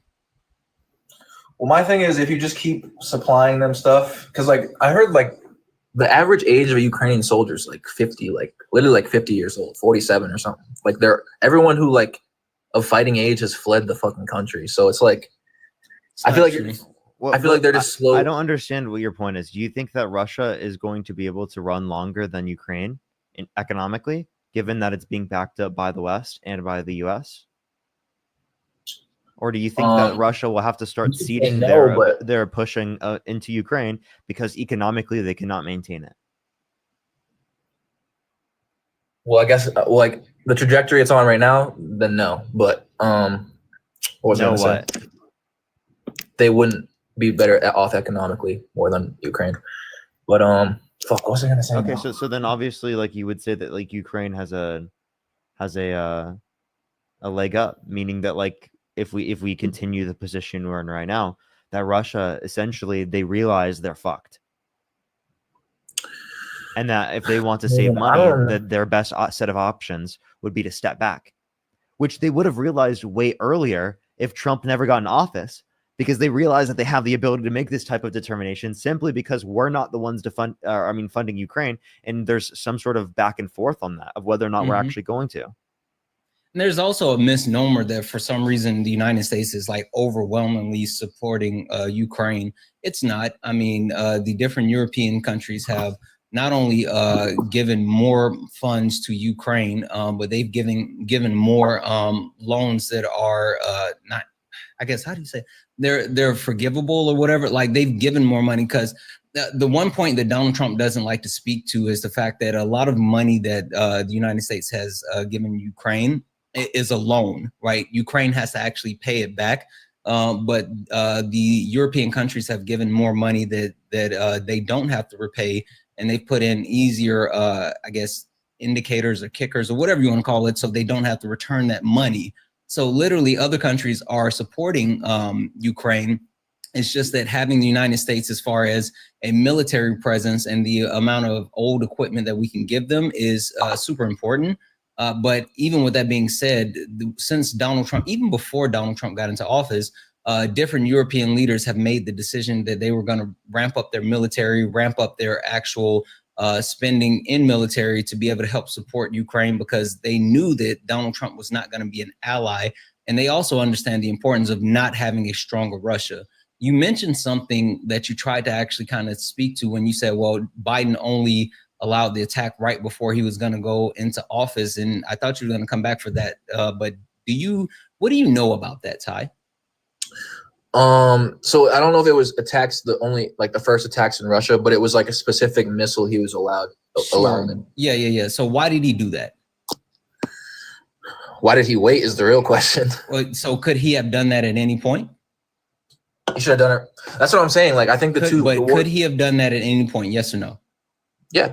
What do you mean? He couldn't. No, he couldn't. Why? So the specific long-range missile that you're speaking of is a missile that was created by multiple countries, including the United States. And so that actual missile had to get signed off by multiple countries, not just the United States. Now, the United States had to end up being pressured into giving the sign-off towards the end, which Joe Biden held off on that sign-off because he thought that there was an actual peace agreement that was possibly in place.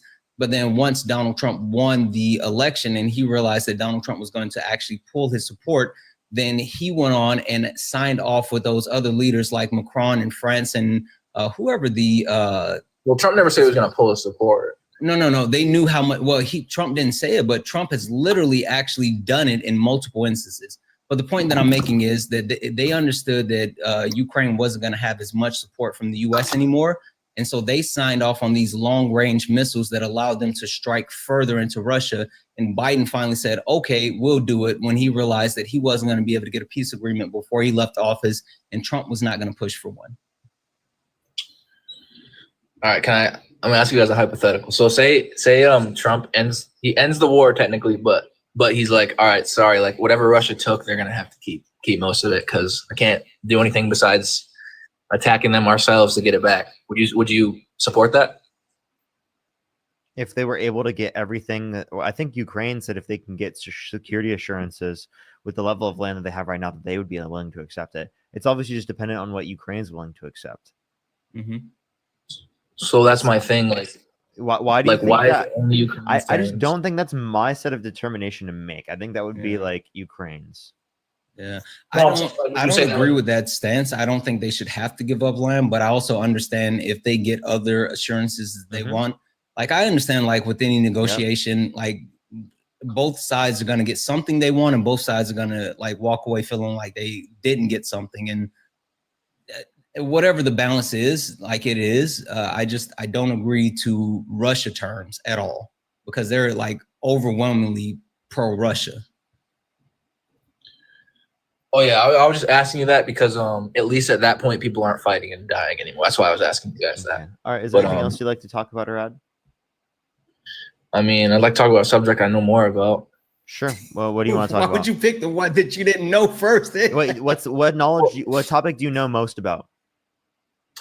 I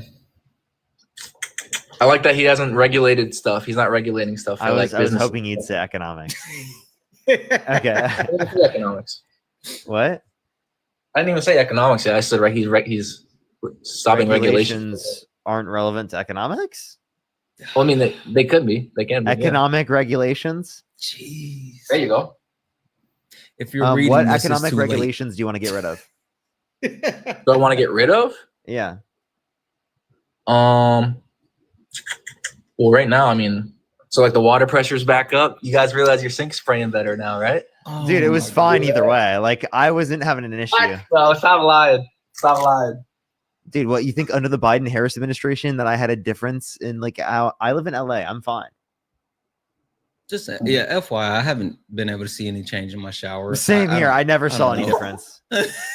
I didn't even know it was a thing when Trump was talking about. I still don't think it was. I think it was just something for him to talk about. Yeah, seriously. Well, what made me support him, like I said earlier, is because I started watching Ben Shapiro. I like Ben Shapiro a lot. That's so crazy. Can you just tell me specifically like what you think Donald Trump has done in terms of our economy that you think is beneficial? Oh, the tax cuts, right? Didn't he do tax cuts on tips and all that, and some commission pay and stuff like that? So the $25,000 deduction for tips, that would have also happened under the Biden-Harris administration. If not, you would have gotten more. The Harris was also advocating for reducing tax on tips. And the big, beautiful bill specifically, that actually is really bad. It not only decreases after-tax income for the bottom 20% of income earners and $1,200 per year for the bottom 10%. It decreases income? It also, decreased after-tax income because it takes away from benefits, Medicaid, and food stamps from the bottom 20%. Oh, okay. You got to put that part in. You got to put that part in, Parker. Along with the idea that it adds $3.4 trillion to the debt. All right. Well, you can't just say it loses people 12 grand and then say it's because of these values or whatever. I didn't say 12 grand. I said 1,200. Whatever you said. But I'm just saying you got to be more specific when you say stuff like that because you're acting like people just losing money out of their pocket. Like that's literally what it is. When I say decreasing after-tax income, that's meant to show you how much they're losing.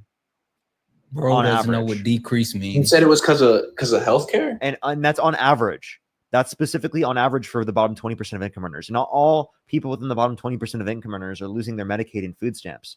But if we take the average, there's a decrease in after-tax income by $1,200 per person. That's nuts. That's just to get you to visualize it. You said that's from the value of food stamps? From decreasing access to food stamps and from Medicaid access. Well, I wouldn't say he decreased access. He just, well, I mean, I guess he did. He literally did. I would say he changed the requirements. He decreased access. Yeah, so he also changing requirements, reduce access. Yeah. Yeah. That's another word for it. You can say, yeah. And he also took food directly out of kids' mouth. Like literally, kids are going to lose out on being able to get lunch at school. Kids are going to die from starvation in the United States. Is that what you're saying? Wait, you don't think that it's bad that children are going to be starving or aren't going to have food at school? You think it's good that they're going to be learning without? Did y'all read the bill? Wait, do you think it's good that they're going to be eating? I mean, they're going to be learning without food in their stomach and hungry, which makes makes them. You're crazy. Why is he laughing? Hold on. That makes them less likely to learn. Wait 1 second, Ty. I don't think he understands the provisions. He doesn't know. Parker, he doesn't know. Ty, you don't know, do you? Know what? Listen to what Parker's saying. You don't know. We're not joking. There's something important that Parker's trying to tell you. Go ahead, he's Parker. lying. He's not telling. No. He's not. He's not. You didn't read the bill. I promise you didn't. But literally. So who does that apply to? There's a provision with the reduction of funding that is going to cut the free lunches for kids in school. Like literally part of the funding that's being cut is the actual ability to fund free lunch for kids. And who does it apply to, Mr. Santana? Kids. Bro, who are their parents? Kids. Bro. Wait. Hold on, Ty. Are you saying kids? Ty, I just need to be clear about this. Do you think it's justified for kids to not have food? Stop, period. That's the end of the sentence. Do you think it's justified for kids? Okay, so who gives a fuck who their parents are? I don't care about their parents. I care about the kids. You're saying kids aren't going to be able to eat. That's such a fucking lie, bro. It's literally, they're literally taking funding from kids being able to get access to free school lunches. It's literally in the bill.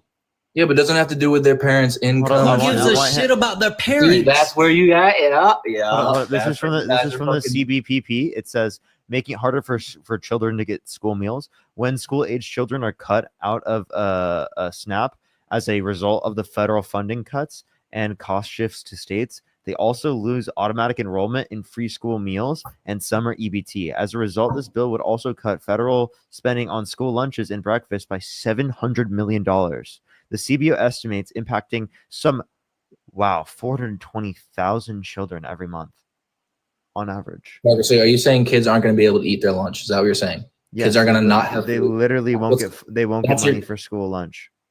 And Parker, are they going to be able to eat or not? Ty, I don't understand your justification. A lot of kids rely on. Like a lot of kids rely on eating food at school in order to be able to like get their meal during the day.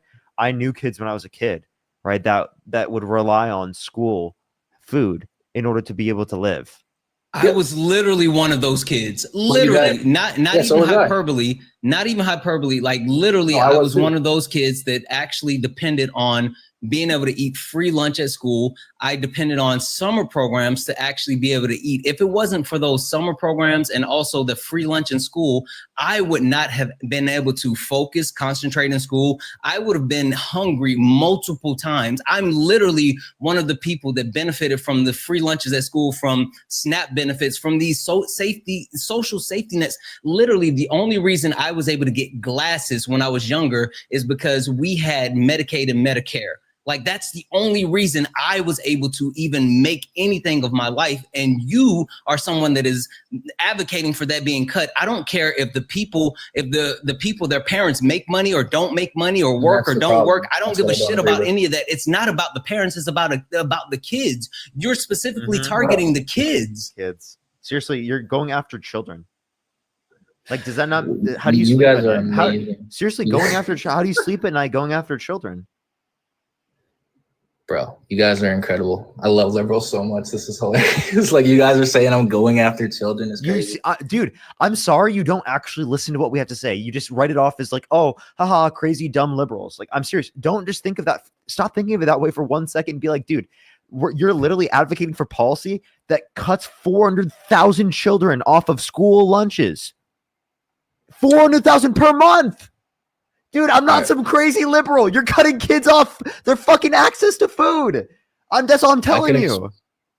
I can explain whenever you're ready. Let me talk. Go ahead. Sure. Give us your justification for taking away food from kids. Justify that. Like what?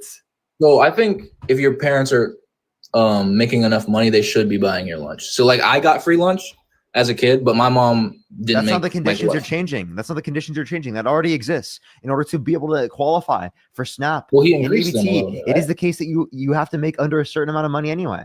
That's how it already is.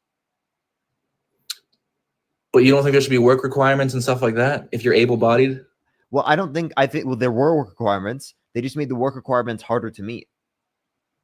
40 hours a month, you think is hard to meet for an able-bodied person? 80 hours a month. How much? No, I think it's 40. Is it 80? Yeah, it is 80. It's 80 a month. How much do you work? I mean, I probably work like 170 hours a month, something like that. Are you a student? Am I a student? No. Yes. So you're not a student? No, sir. Okay. Okay, never mind. I'm do you sorry. Think I just can't. Students who work less than 20 hours a week should lose their Medicaid and food stamps? Students, like, see, that's a tough one. Because wait, what students are? It's really not. It's really not. Talking about their parents' Medicaid? It's really not. No, they can qualify for Medicaid and food stamps. 80. Yeah, that's not that hard, bro. 80 hours a month, dog. Okay, so you think that they should? So school students, right? College students should lose their access to Medicaid and food stamps. What about high school students? You know, healthcare is not that expensive, right? 18-year-old high school healthcare is what? Paying for healthcare is not expensive, bro. What's the number one reason that people are unhoused in the United States of America? Unhoused? Yes. Because prices are, I mean, the housing market's crazy? No. Literally, it's because they declare bankruptcy because of medical debt. Medical debt is the number one indicator that leads people to being unhoused in the United States. The United States medical system is outpricing everyone. People cannot afford medical expenses when you have to take an actual ambulance and it costs thousands of dollars. Like literally, people have babies and walk out of the hospital with a $50,000 bill. It's crazy. What are you talking about?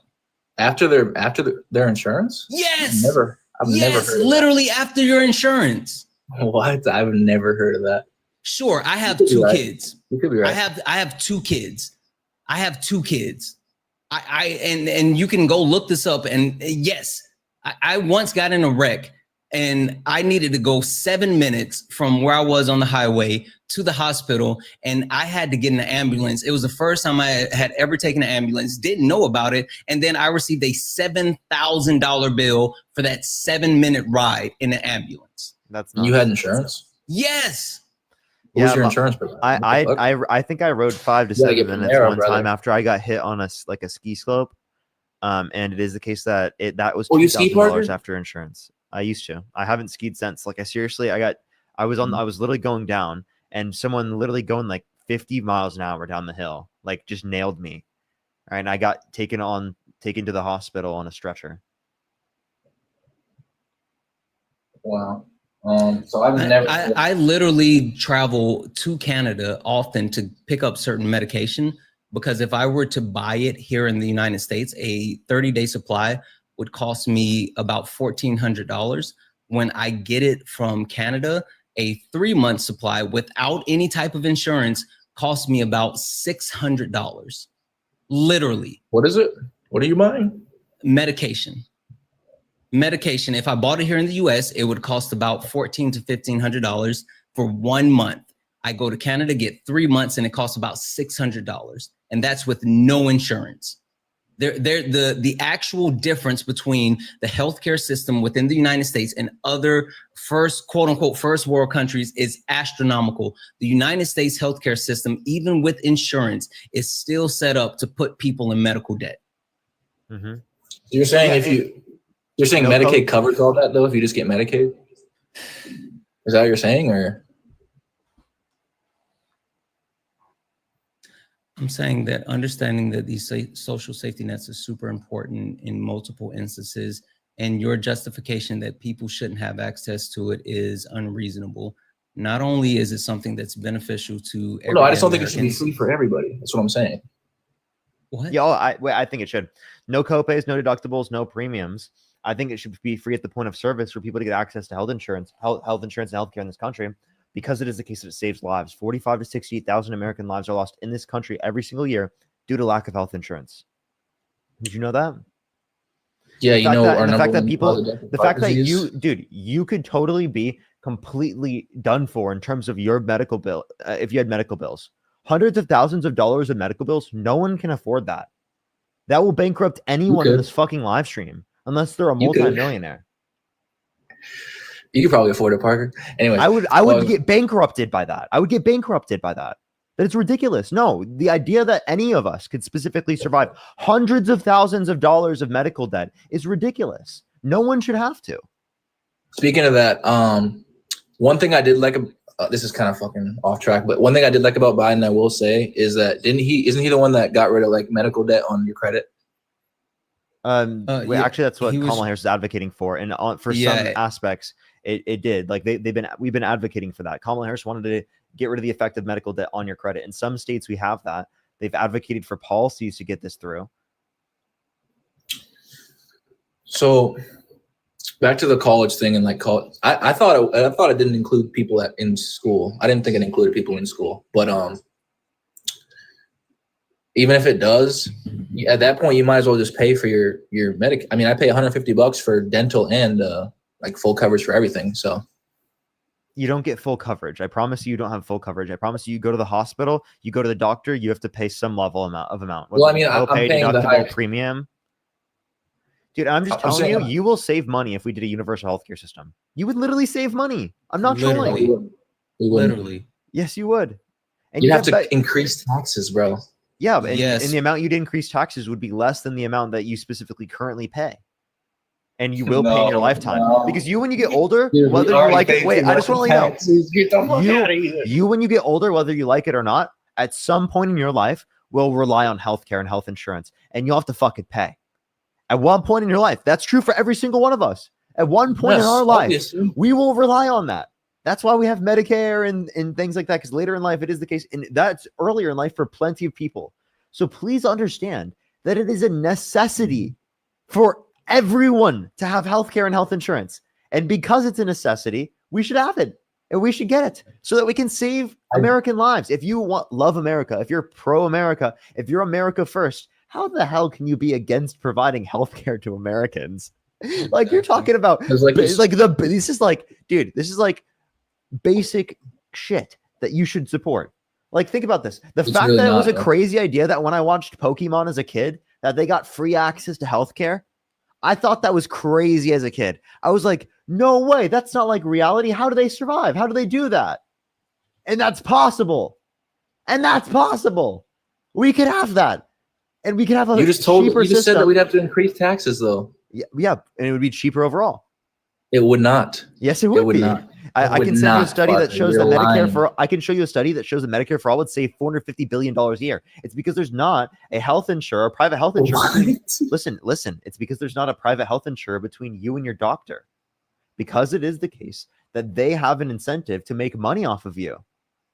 And the only way that they can make money off of you is restricting your access to care. So I already pay like, all right, you go, Santana. Also, I just want to call to your attention, to other people's attention. Like we could get money for our healthcare system if there weren't lobbyists actually lobbying our United States Congress to ensure that Americans have to continue to pay these exorbitant amounts. And the reason why I know we could is because there's bills like HR 4076, which is called the United States Israel Health Technology Cooperation Act, where literally the United States is help funding healthcare in Israel. Like literally we're giving Israeli people access to healthcare. Like literally we're funding their healthcare. So Israel, I don't agree with that. Also HR 661, which is the Medical Partnership Act, where again, the United States is sending money to Israel to give them funding for healthcare. Our Congress is funding healthcare for Israel, but they will not fund healthcare in the United States because you have big companies saying, hey, we will give you $10,000 to not pass any type of legislation for universal health care. We could have universal health care if it wasn't more profitable for big businesses to continue to actually have us pay out of pocket. It's literally a scam. Literally. Well, when you say healthcare, what do you mean? Like, what type of healthcare are they providing? Like, are you talking about like people who got attacked in the war and they're helping with that? Because I mean, no. There's multiple packages that they have passed that actually fund directly for developing technology and also direct access to healthcare for Israeli citizens.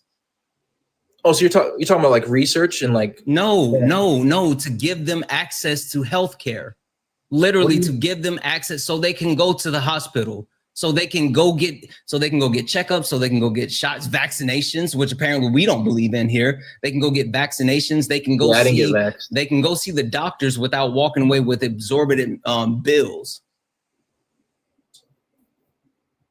So you're saying they're funding building hospitals and shit and like medicine and all that is what you're saying, dude? Oh my gosh. It's like he has to say it a million times, dude.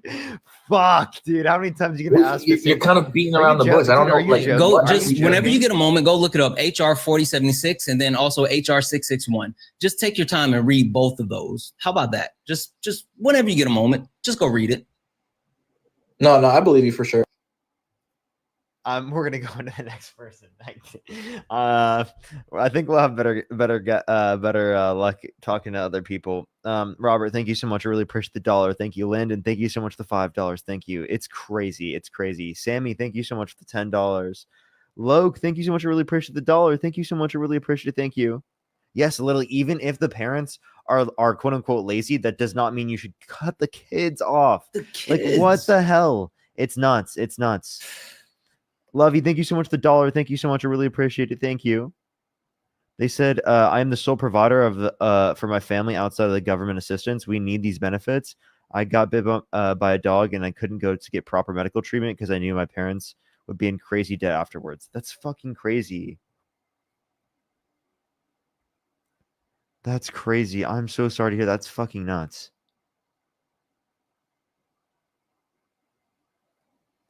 That's crazy. That's crazy. Jeanette, thank you so much. I really appreciate the $25. Thank you so much. I really appreciate it. Thank you. Thank you so much. Gerard, thank you so much for the $25. Thank you so much. I really appreciate it. Thank you. Thank you so much. Said my dad lost his job after being diagnosed with cancer. I got free lunch at school as a result. Free lunch helped me focus in school. Well, it doesn't even show me the whole thing. What the hell? Help me focus in school. Oh, for some reason, yeah. Wow, it just doesn't show me the whole thing. Thank you so much. I really appreciate it. I'll make sure to see that later. Like I know it only shows parts of it. It's weird. It's so weird. And then Julian, thank you so much for the $5. I know it's literally crazy. It breaks my heart that people advocate against that. I honestly like, dude, that's actually right there is a litmus test for if you have basic fucking empathy. Like, seriously, it really is. And I think that a lot of people get caught up in politics and left and right and all this other stuff, which is fine, right? I can always debate people on like their bills and their policies and things like that. But when you talk about, you know, human decency, human rights, things like that, that's the like the line for me. When you can't, when we can't agree that kids should be able to eat, no matter what there's no like, that's so unhinged. Yeah, I don't need qualifiers to be able to feed kids. About that. I don't care if the kids are literally like rich or not. I don't care. I'm just gonna feed the kids. Got to feed the kids. Can I say a couple of thank yous? Yeah, absolutely, absolutely. I just want. Oh, give me a second here. Sorry. If you're on YouTube, everyone, make sure to hit that thumbs up, everyone. I think it's pronounced Stasha. I think it's pronounced Stasha. Thank you for the 20. I really appreciate you so much. Elizabeth, thank you for the 5. I'm sorry to hear that. It said. Thank you for speaking so intellectually on Ukraine. We lost my former U.S. Special Forces brother-in-law there in January. There are a lot of our guys fighting and dying for what's right. Absolutely. Thank you for that. Tip, thank you for the 5 about the free lunch. Exactly. It literally, free lunches are so important to kids. It literally helped in so many different ways. And I know personally, again, for myself, it helped me. MAGA cries, thank you for the 5. The fact that these clowns don't give a shit about kids after birth is why their term pro-life is a joke. I've said this, Parker. I don't know if you've heard me say this, but we need to take back that whole term pro-life, because like that needs to be our term. They're not pro-life. We are. Like, we care about the kids after and, you know, having a good life. So Robert, thank you for the $1. 3,500 a day for dialysis, pills, and food. Exactly. And also Rue, thank you for the $4.99 over on YouTube for the YouTube super chat, and Ann, thank you for the $1.99 for the YouTube super chat. What health insurance? Yeah, that's what I'm gonna ask. What health insurance is he claiming that he uses for $150 a month? Like, what? Stop it. Produce, thank you so much for the $5. Thank you. He said covers everything too. Produce, thank you for the $5. I'm like, yo, get me on that deal. Gotham, thank you for the $5. Thank you. Covers everything for $150 a month. Cameron, thank you for the $2. Thank you. Crystal, thank you so much. I appreciate the $5. Thank you.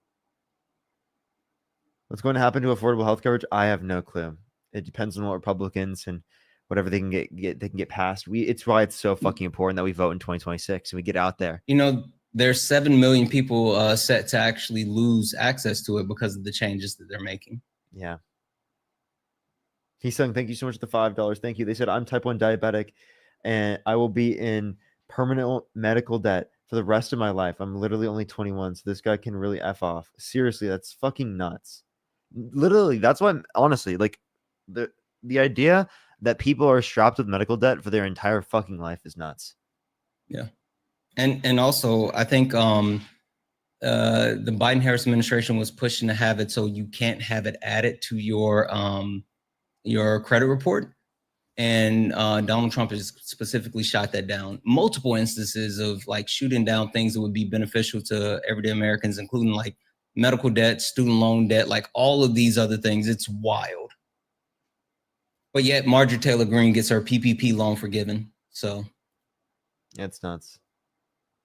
Everyone, if you're on YouTube, make sure to hit that thumbs up. If you're on TikTok, do tap that screen. Let's get to 1 million likes, everyone. Let's get to 1 million likes.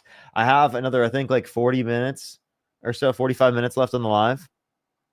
So we've got a little bit of time before I do have to get off for today. Are you going to be streaming after this, Santana? Or are you going to get off? I'm going to go grab some food. I'll probably be on later. Sounds great. That sounds great. Yeah, what's up? How old are you? Hello? Okay, let's go on to the next person. Only send a guest request if you meet the set of criteria on the screen. It's been so much better since I got the main account back. Honestly. I know. I've only had it back for this is my second day. So it's like it's actually like it's like night and day. It's unbelievable. Produce, thank you so much. I really appreciate the $5. Thank you. Tips in a $5 say, so crazy. I employ low-income mothers. $1 raise would kick them off hundreds of thousands of dollars of medical and food assistance programs. Hi, are you a Trump supporter? Yeah, what's up? How old are you? Hello? How old are you? Yes, I'm 27. Do you support Donald Trump? Yes. Why so? Yeah, so I'm going to give you guys a little feedback. In case you guys didn't know, a lot of people are going to agree with me on this.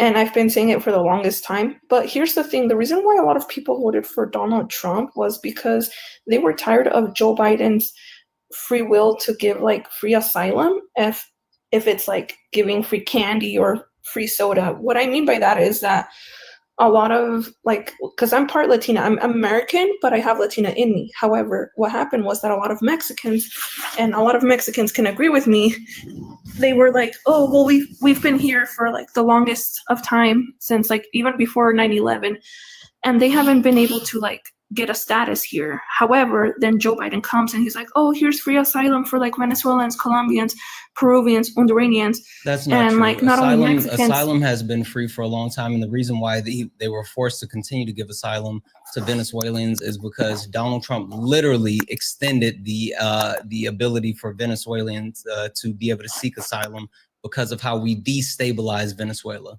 So that was directly related to Donald Trump. But anyway, you can continue. Yeah. Also, like, why is asylum bad? Yeah, like people who are seeking asylum from Venezuela should be able to seek asylum here, as plenty of other places around the world. So, I mean, I don't think that you should like be limiting people from being able to seek asylum. These are situations where people are being I'm not saying like asylum is bad, but based upon protected communities. No, what I'm saying is that like, because I'm American, but I also have like Latino family, and like I have Latinos que son mi familia. Like I have family that are Latinos, and I have coworkers, I have friends, and some of them were like, oh, well, you know what? Like we haven't been able to like fix papers and Latino, so forth and so forth. And then like, are you Cuban? No, like I'm American, but I have family that's Mexican. Well, no, you said you're Latino. Specifically, what are Correct. you? Yeah, but specifically what? Mexicana Uruguaya. Okay. Yeah, so from Mexico and Uruguay. And so basically countries like Mexico, Uruguay, or even like Argentina or Ecuador, or even like smaller places, like we've fought hard to get a status here and we've done everything correctly. However, then like Joe Biden gives like all the free access and free social security and free statuses and free work permits to Venezuelans and Colombians. That's literally not true. It's not.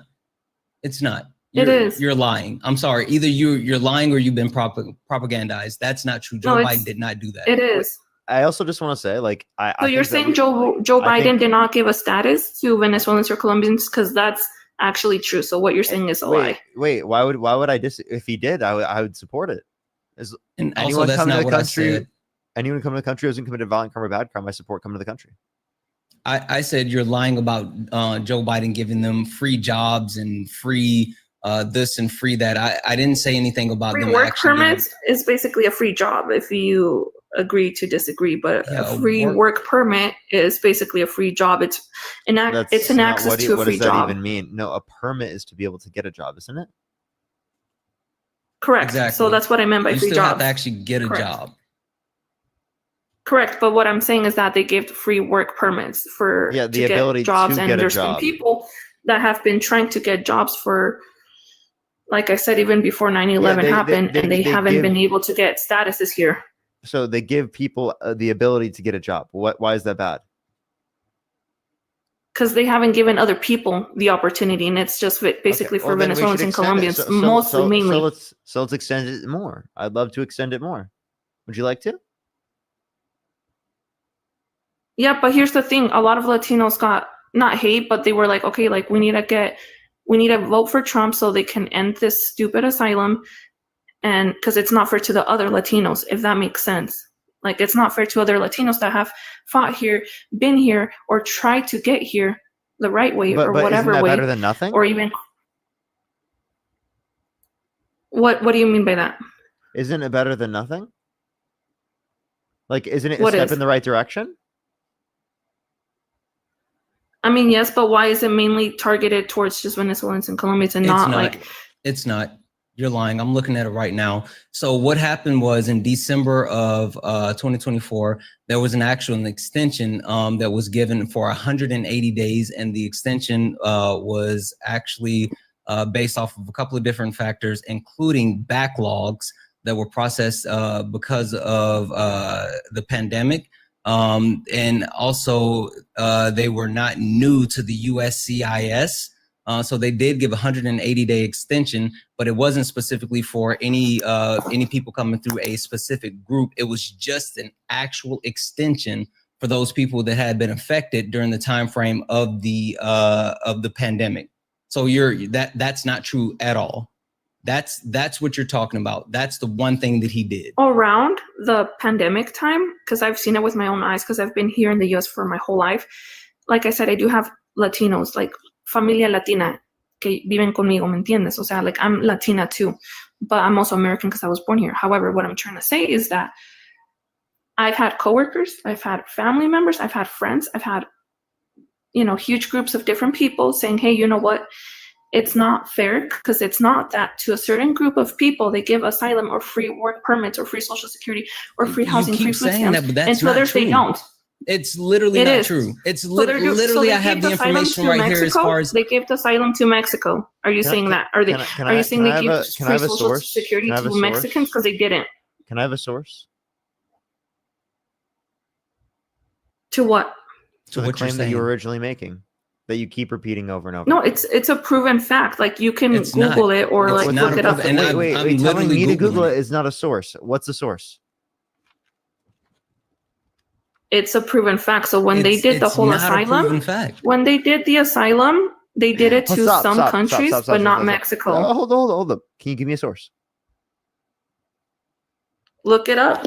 I'm literally. If you want, I can look it up. If you give me 1 second, okay? Yes, you go ahead and do that. While you look that up, the one thing that I will say is that there was an extension to the TPS status, where he announced that nearly 1 million immigrants from countries including El Salvador, Sudan, Ukraine, and Venezuela would actually get that extension. But we also know that Donald Trump specifically pulled that extension to the TPS status and kicked multiple people off. Like they took this to court. So yeah, that's the only other thing that you could possibly be talking about is when Biden tried to extend that TPS status.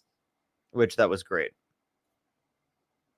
And while they look that up, because you have to, whenever you find that information, you can come back and unmute. In the meantime, I'll try to add someone up. If you want to support Santana or I, Venmo, Cash App, PayPal, link tree in the bio, as well as the description to YouTube, as well as you can tap that screen here on TikTok. Let's try to get to 1 million likes. If you're on YouTube, hit that thumbs up. Everyone's trying to get to 2,000 likes, as well as make sure to subscribe if you haven't already. We're literally so close to 250K subscribers, everyone. We're so close.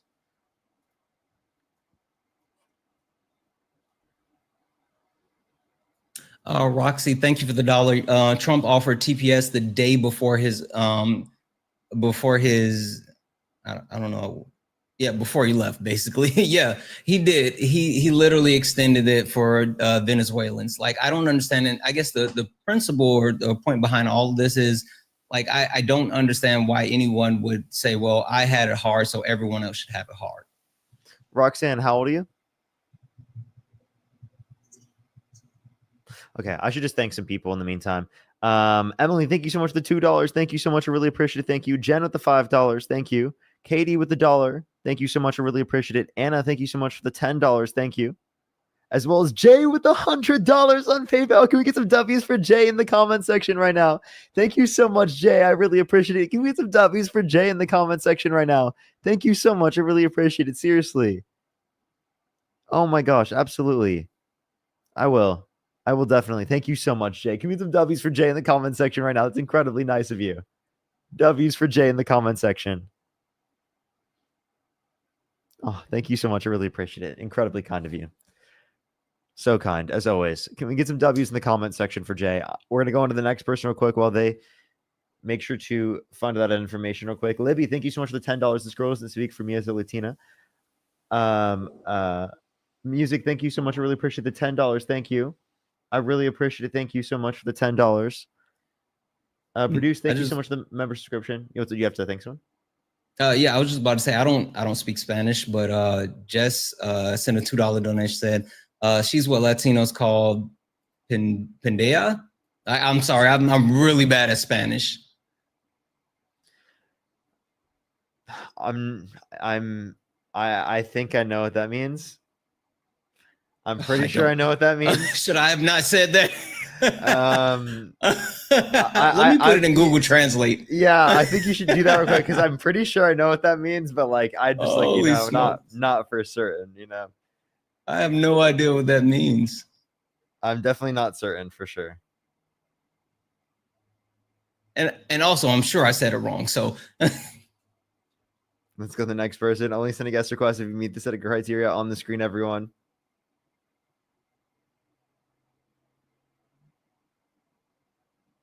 It says translate as idiot, fool, or dumbass. Well, that was mean, Jess.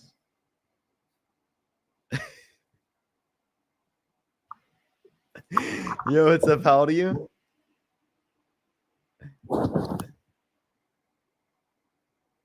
Hello? How old are you? 30. You support Donald Trump? Yes. Why so? As an immigration standpoint. He's a troll. Yeah, I feel like you're trolling.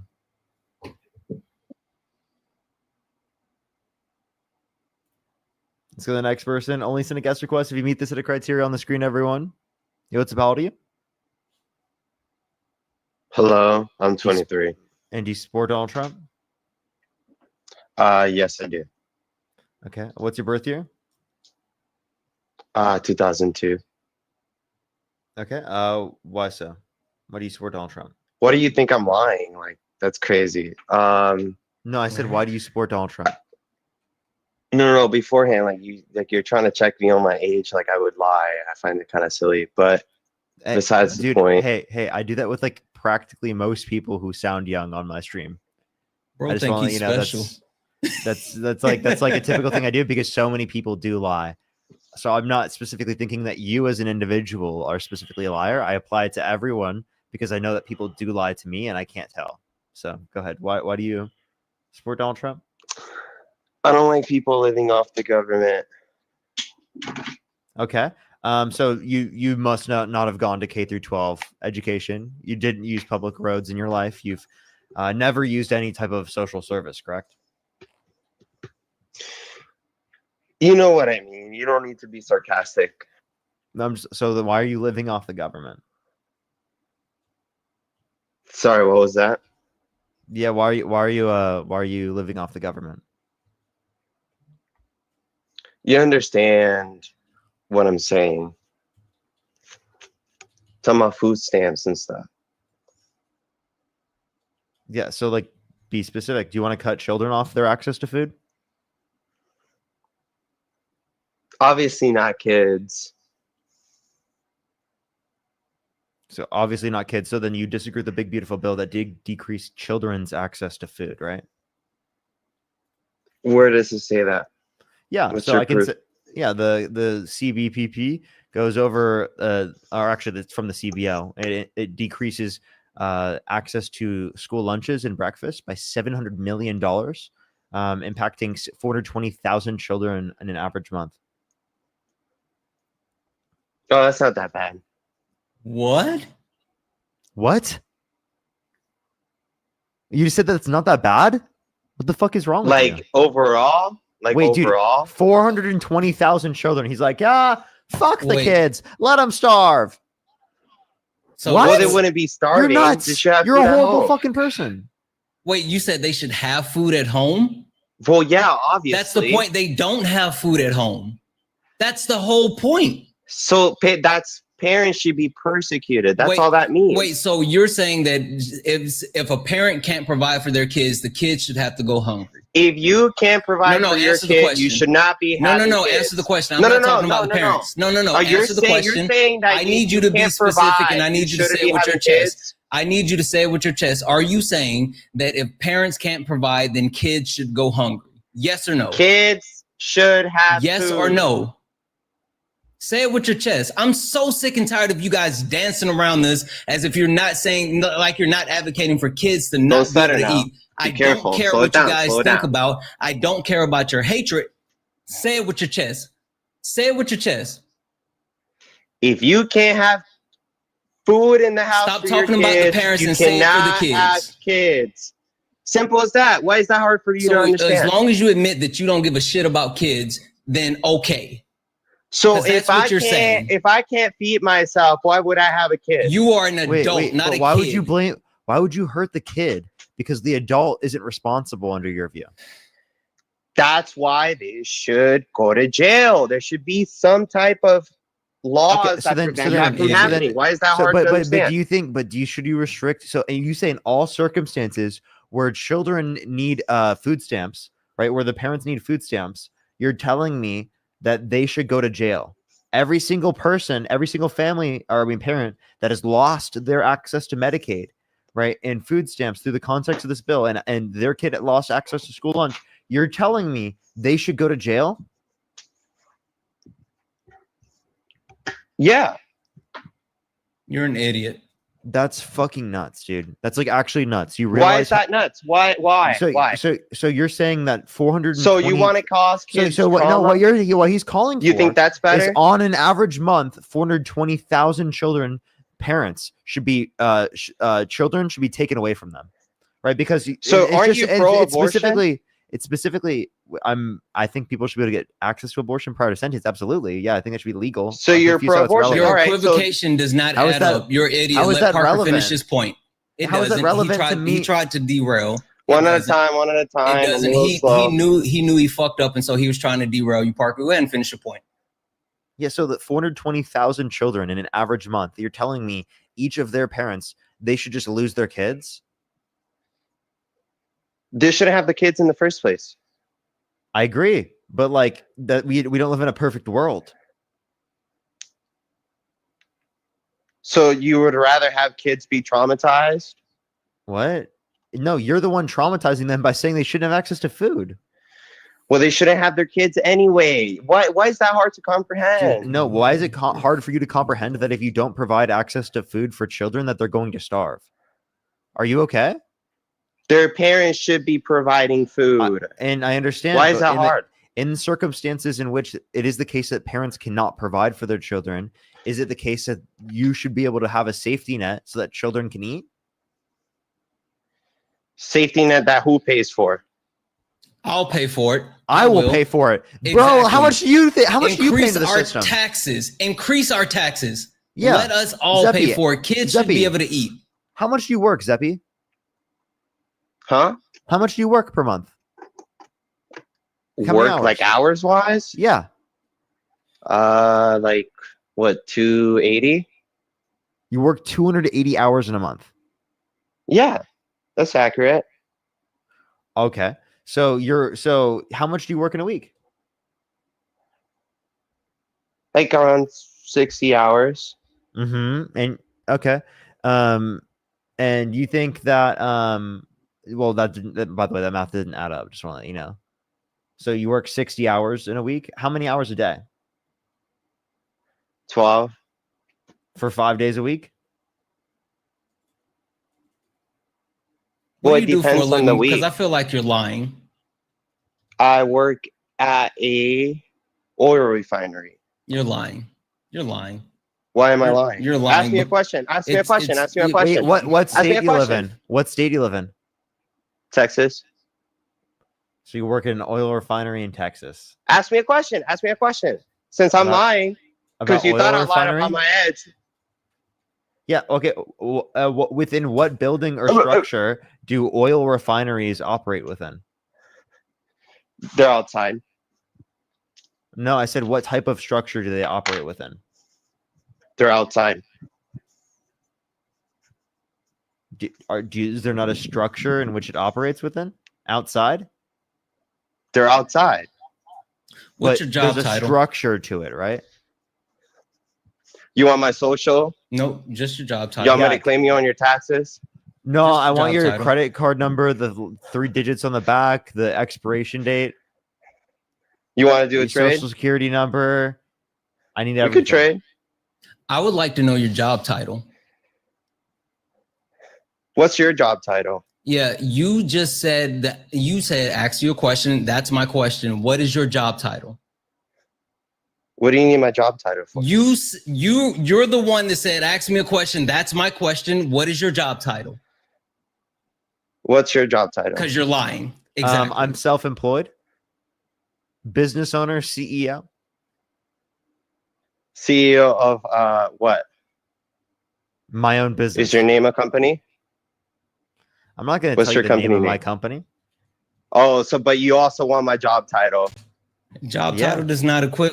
We didn't say what company do you work for. We just said your job title. And also, you're the one that said you're the one that said ask me a question. That was the question you won't answer because you're lying. I'll pay for your speech classes since you keep stuttering. Yeah, no one gives a shit about your equivocation. Dude, so you're fucked. lying, and you're also a heartless POS. And you keep stuttering. Yeah, I guess Don't if you want to make say fun of that. stuttering. Don't make fun of stuttering. You're really weird for that, Zeppy. Like, are you seriously like? What's wrong with you? And to be clear, I don't have a stutter. I do hesitate when I say things because I'm really trying to keep myself from actually just going off the deep end. So I don't have a stutter. But if people did have a stutter, it's really, really shitty of you to make fun of someone that possibly could. I don't have one. Exactly. But for you to actually stoop that low shows even more how much of a piece of shit person you are. Period.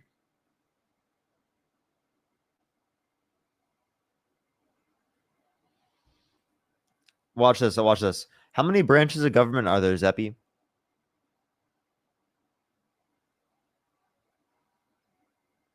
Zeppy, you there? Tracy, thank you so much for the $5. Marianne, thank you so much. I appreciate the $20 on Venmo. Thank you. Hi, Jessica. Thank you so much for the $5. I'm sorry that you're sick. I'm sorry that you're sick. Paulo, thank you so much. Really appreciate the $5. Mike, thank you for the $10. Thank you. Megan, thank you so much for the $5. Santiago, thank you so much for the $2. Thank you. How many branches of government are there, Zeppy? 15 minus 3, 12 divided by 4, 3. Okay, and what are they? Something that starts with a J, one starts with an E, and then the other one starts with a what's the other one start with? A Z. Z. What? No, answer. Just tell me what they actually are. Stop being so ridiculous. They are the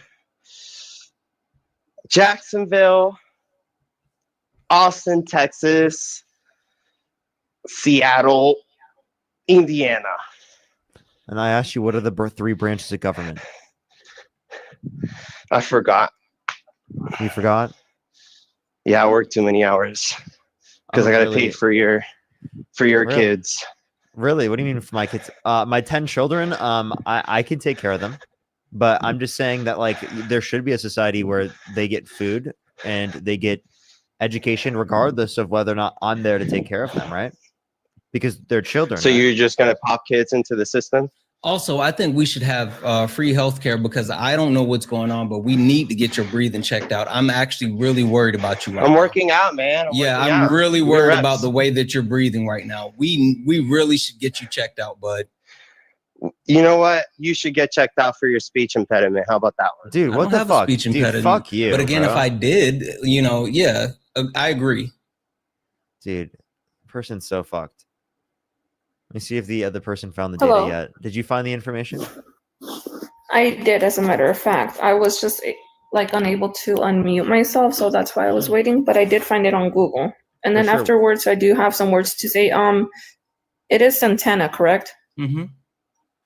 Did you call me a pendeja?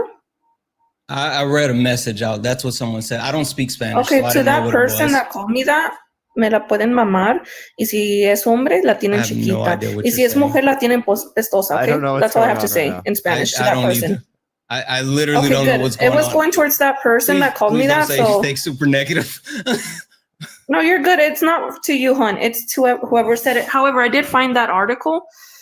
And so when you look up on Google what countries did Joe Biden's asylum cover, give me 1 second, it's loading. It shows a bunch of countries like El Salvador, Haiti, Ethiopia, Honduras, Nepal, Venezuela, Yemen, and other more.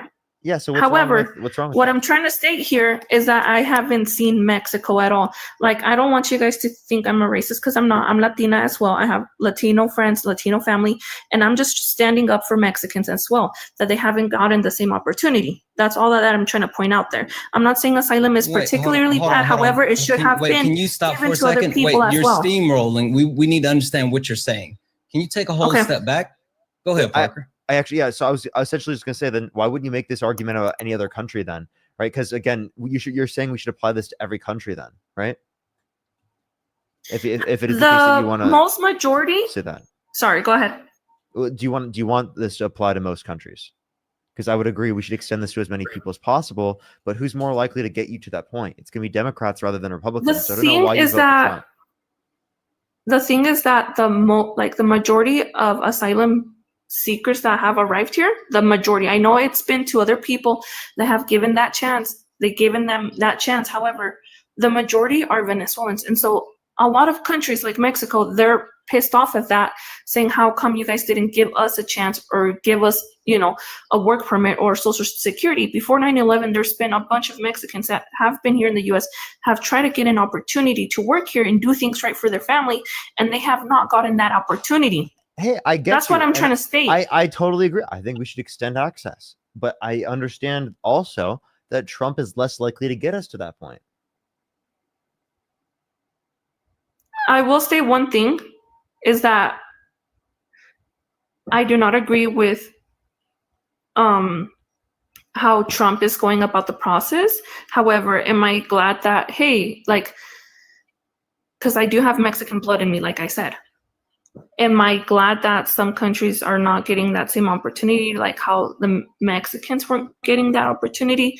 Sort of. Is it going to benefit me? No. Like, I am an American here. However, I would love to see Mexican people get that opportunity, get that work permit, and they haven't gotten it. And it's just been a shit show, honestly.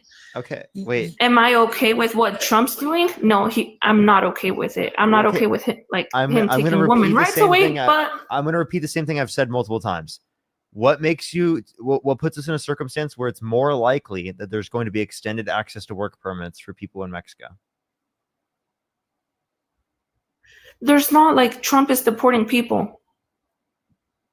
They're not going to give Mexicans that chance. Hey, I just want to call out, you're wrong again, right? And the only reason I say that is because I'm looking specifically at this. This is from U.S. Citizenship and Immigration Services, automatic employment authorization, the documentation, the extension that was passed through DHS specifically under Joe Biden. And the reason why it called out those countries is because there had to be additional extensions to those specific countries, but Mexico still fell under the qualification for these extensions from 180 days to 540 days. So Mexico, people coming from Mexico seeking asylum that wanted this actual work permit extension, they were covered, but the actual call out of those countries that you named, which are listed here, which those countries include, let me go back. Those countries, Venezuela, Ukraine, Honduras, those countries had to be extended because of recent activities that were occurring. But for the longest time, it's been occurring in Mexico as well. Sure, I'm just Mexico giving a voice to Mexico. That's what I'm doing. But Mexico was covered. They did this because these other countries were not previously covered the way that Mexico was covered. So literally all they did was make everyone else whole, and Mexico is in the same boat as them. Wow. It's not listed here. Because they didn't need a special call out because they already had coverage. It literally Where says does it this say on that? I don't see it. It literally says this. If you go into Homeland Security, and then even more so if you go further into the U.S. Citizen and Immigration Services, it gives a breakdown of the actual eligibility, who's eligible, the different requirements, how long it lasts, when it starts, all this other. It listed there. Mexico was already applied for all of this, but they had to specifically call out these additional countries like Venezuela, like Ukraine, where they had to extend these benefits that people that were seeking asylum from Mexico already got. And if they were extended or whatever the case may be, sources is so important. And if they were extended or whatever the case may be, Mexico should have been extended too. I'm just trying to have a voice. You're not hearing. Are you not hearing what I'm saying? I think you must. I am. The reason why they called out those other countries specifically and not Mexico is because Mexico already had this actual coverage. They extended this to those additional countries. So Mexico, these countries, these asylum seekers from these countries were not getting something that Mexico did not get. They literally were getting what Mexico asylum seekers already had access to. Yeah, so everyone had the ability in the way that protection that Mexico has. To be it's not so much wait, TPS. It's actually ironic that she was arguing against this as if it wasn't extended to people, right? And then she's advocating for it to not be extended to people, while simultaneously supporting the position. Like she doesn't. No, I'm saying that they just had to for fill the out Mexico, form it's not so much TPS or asylum. It says here approach Comar. That's what it is for for Mexico. It's not so much TPS or the Joe Biden's ministry or whatever. It's called approach Comar. What? You can Google if you would like. It's called Comar. What is approach Comar? What is that? It says within 30 days of arriving in Mexico, you must apply for Comar. You can apply at Comar offices in city like Mexico, like Tijuana and the National Migration Institute and so forth. I'm just trying to have a voice for the Mexican people, okay? Listen, what I'm telling you is you're not wrong for trying to have a voice for Mexican people. I actually commend you for trying to have a voice for Mexican people. But what I'm trying to tell you is that Mexican people have not been excluded. The only thing that Joe Biden did with his actual extensions was give other people outside of Mexican people that additional coverage that Mexican people already had. How are you speaking up for people who are Mexican while simultaneously supporting Trump? Because I don't agree with yeah, it's good that some countries may have asylum or their work permits, whatever the case is. However, what I'm trying to state is that for the longest of time, even like I said and mentioned before even 9/11, some people in Mexico haven't been able to get that opportunity, that work permit, that social security to have a life here. I'm not even joking. I have friends that have been in the US. Do you think it's going to be better? Wait, do you for think more than 30 years and haven't been able to fix with no criminal record, my friend. That's what I'm saying. Do you think the conditions for Mexican Americans will be better or worse with Trump in office? Well, that's a no-brainer. I mean, I don't like the guy, but I'm not saying I like Trump, okay? If that's what you're asking, I'm not okay with what he's doing, how he's doing, taking people's dual processing. I'm not okay with him taking women's rights away, what he's doing to children, him being a pedo. I'm not okay with that. If that's your question. So, okay, I have a question then. If you could go back in time and either vote for Kamala Harris or Donald Trump, who would you vote for? Well, now looking back with how the U.S. right now, Kamala. That's a no-brainer. Kamala. But I only... You know what? We appreciate that. We are just looking for some debates. It seems like she's not currently MAGA. Also, can I just call out one of the stipulations to being able to receive this extension is it had to be people coming through the U.S.-Mexico border. Literally, you had to come through the U.S.-Mexico border. So even though they gave those extensions to those people, asylum seekers for other countries, if they didn't come through the U.S.-Mexico border, you didn't qualify for this. It's wild. Rebecca, thank you so much. I really appreciate the $5. Thank you. Thank you. Fritz, thank you so much. I really appreciate the $10. And Tracy, thank you for the $5. Thank you. If you want to support Santana or I, Venmo, Cash App, PayPal, link in the bio, as well as the description of the YouTube. I probably have one more conversation left, everyone. Can I just have to say, fucking massive W's for Patty, who sent a $50 donation saying, you brought me to tears. I had to choose between meds/treatment and surviving. Thank you for everything. Patty, thank you so much for the donation. And I'm sorry that you ever had to do that. No one should have to do that, period. Also, Alexa, thank you so much for the $44. Thank you for being the voice of people. We appreciate you so much. You're absolutely amazing. And also, Alfredo, thank you for the $5. Oh, you said don't use. Okay, I'm sorry. Yeah. Listen, I love the fact that you use my profile picture because you troll me specifically when you use the profile picture. So I'm good with you using it. Thank you for the $5. Yo, what's up? How old are you? I'm 18. What's your birth year? 2007. And do you support Donald Trump? Yes, I do. Okay, and why is that? I just like his foreign policy. Like on what? Like the border. What about the border? Actually, do you like mass deportation?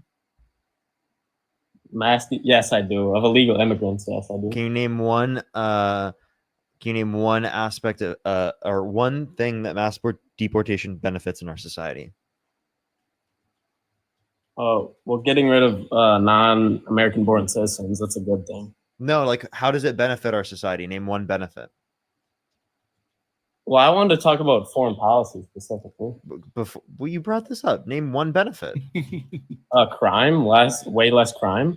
It doesn't reduce crime, especially in terms of crime rate, because it is the case that undocumented immigrants and documented immigrants commit lower rates of violent crime, drug crime, and property crime in the United States comparative to natural-born U.S. citizens. So the idea that they increase the rate of crime is actually ridiculous. That same standard then would be applied to having babies. Having more babies increases the level of crime because it nominally increases the crime. And same thing with tourism, same thing with having anyone fly to the country. Do you think it's okay to let illegal immigrants in? I think they should be given a pathway to citizenship if they haven't committed a violent crime or bad crime. So we should just let anybody into our country?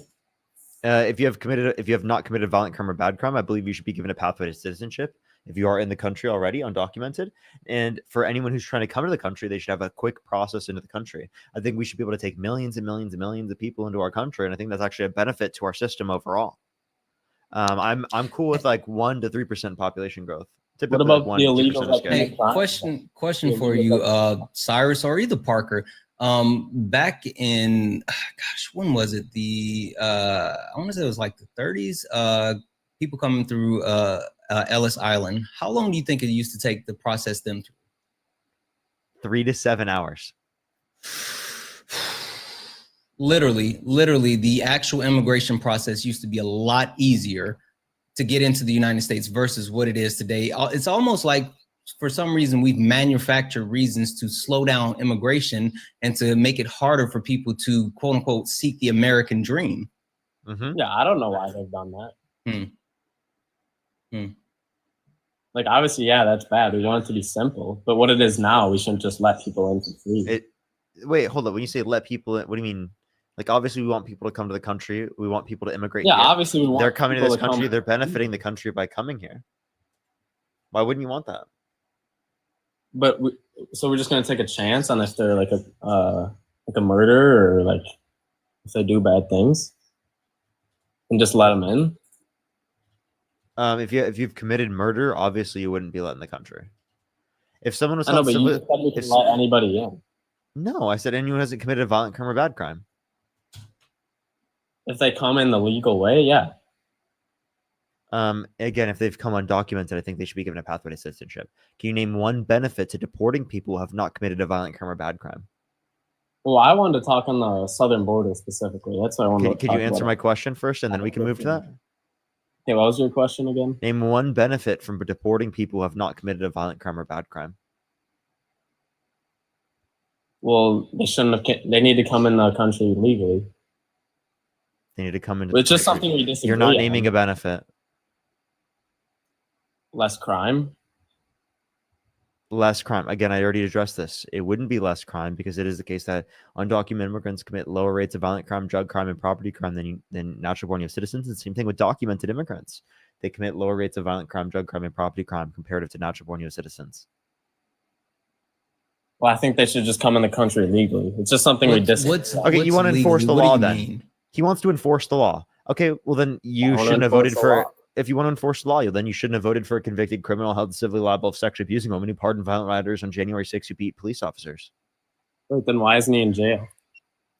Because of the statute of limitations for civil courts. It's criminal courts in the state of New York. Also, I've been waiting for this to come up, and I want to call this to not only this guy's attention, but also Parker, to your attention, because this is something that you can actually put in the chamber to use later. Gosh, I had the article up. Hold on a second. Hold on. Go ahead. I'm sorry. Go ahead. You're good. Adif, thank you so much. I really appreciate the $10. Thank you so much. Thank you. So yeah, okay. Go ahead. So the here it is. All right. This is the article from The Guardian, the details. You guys always talk about why wasn't Donald Trump in jail when you bring up E.G. and Carroll and all this other stuff. But the one thing that I always want to bring people attention to is the fact that Donald Trump actually raped his ex-wife, literally raped his ex-wife. It was in the divorce hearing. They actually talked about how he pulled out her hair, and then the next day he actually did it hurt. Right. So even if you guys somehow want to equivocate E.G. and Carroll if she did or did not, or whatever the case may be, literally this is his ex-wife, and it's a legal documentation, and it was a part of their actual divorce. So yeah.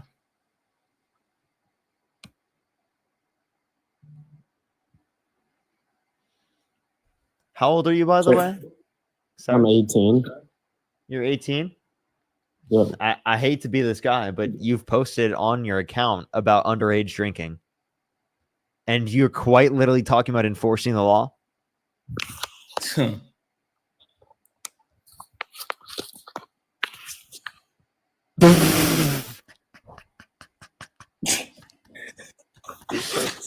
come on!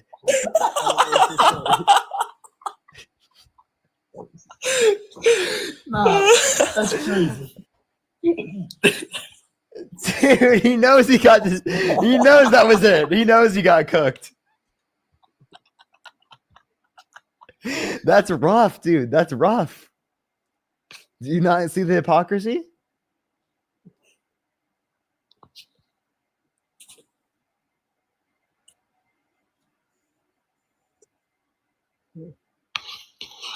Yes, no, maybe so. Oh yeah, it is. Got it. Okay, so now do you want to be enforcing the law in every circumstance? Yeah.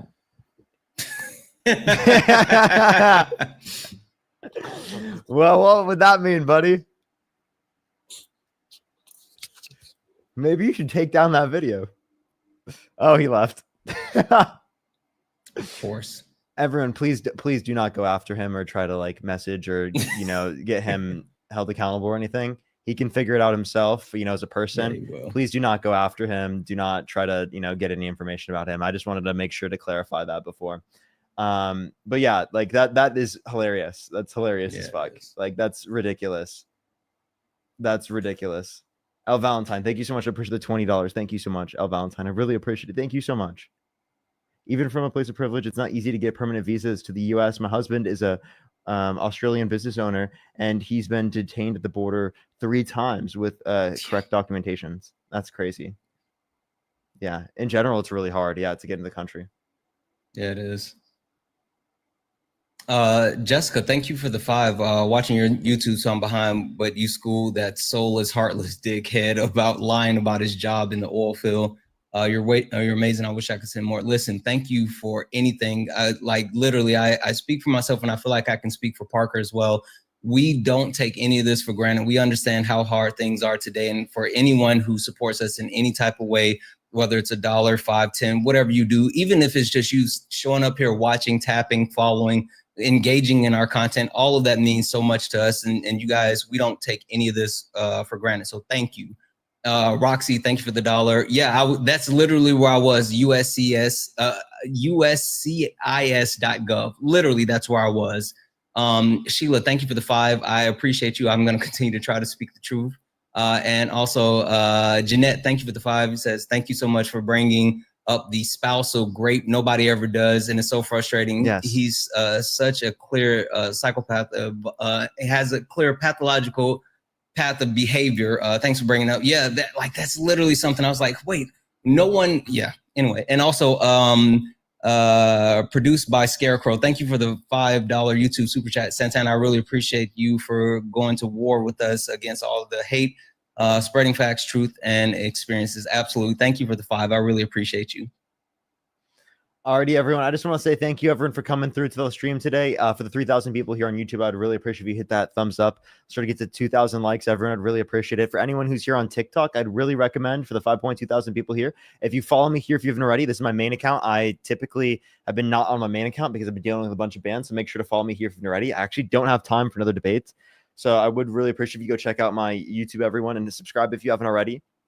We're literally less than 2,000 subscribers away from 250K. So if literally less than half of y'all went over to YouTube and subscribed, we would hit 250K right now. I just want to say that to everyone. I really appreciate it so much.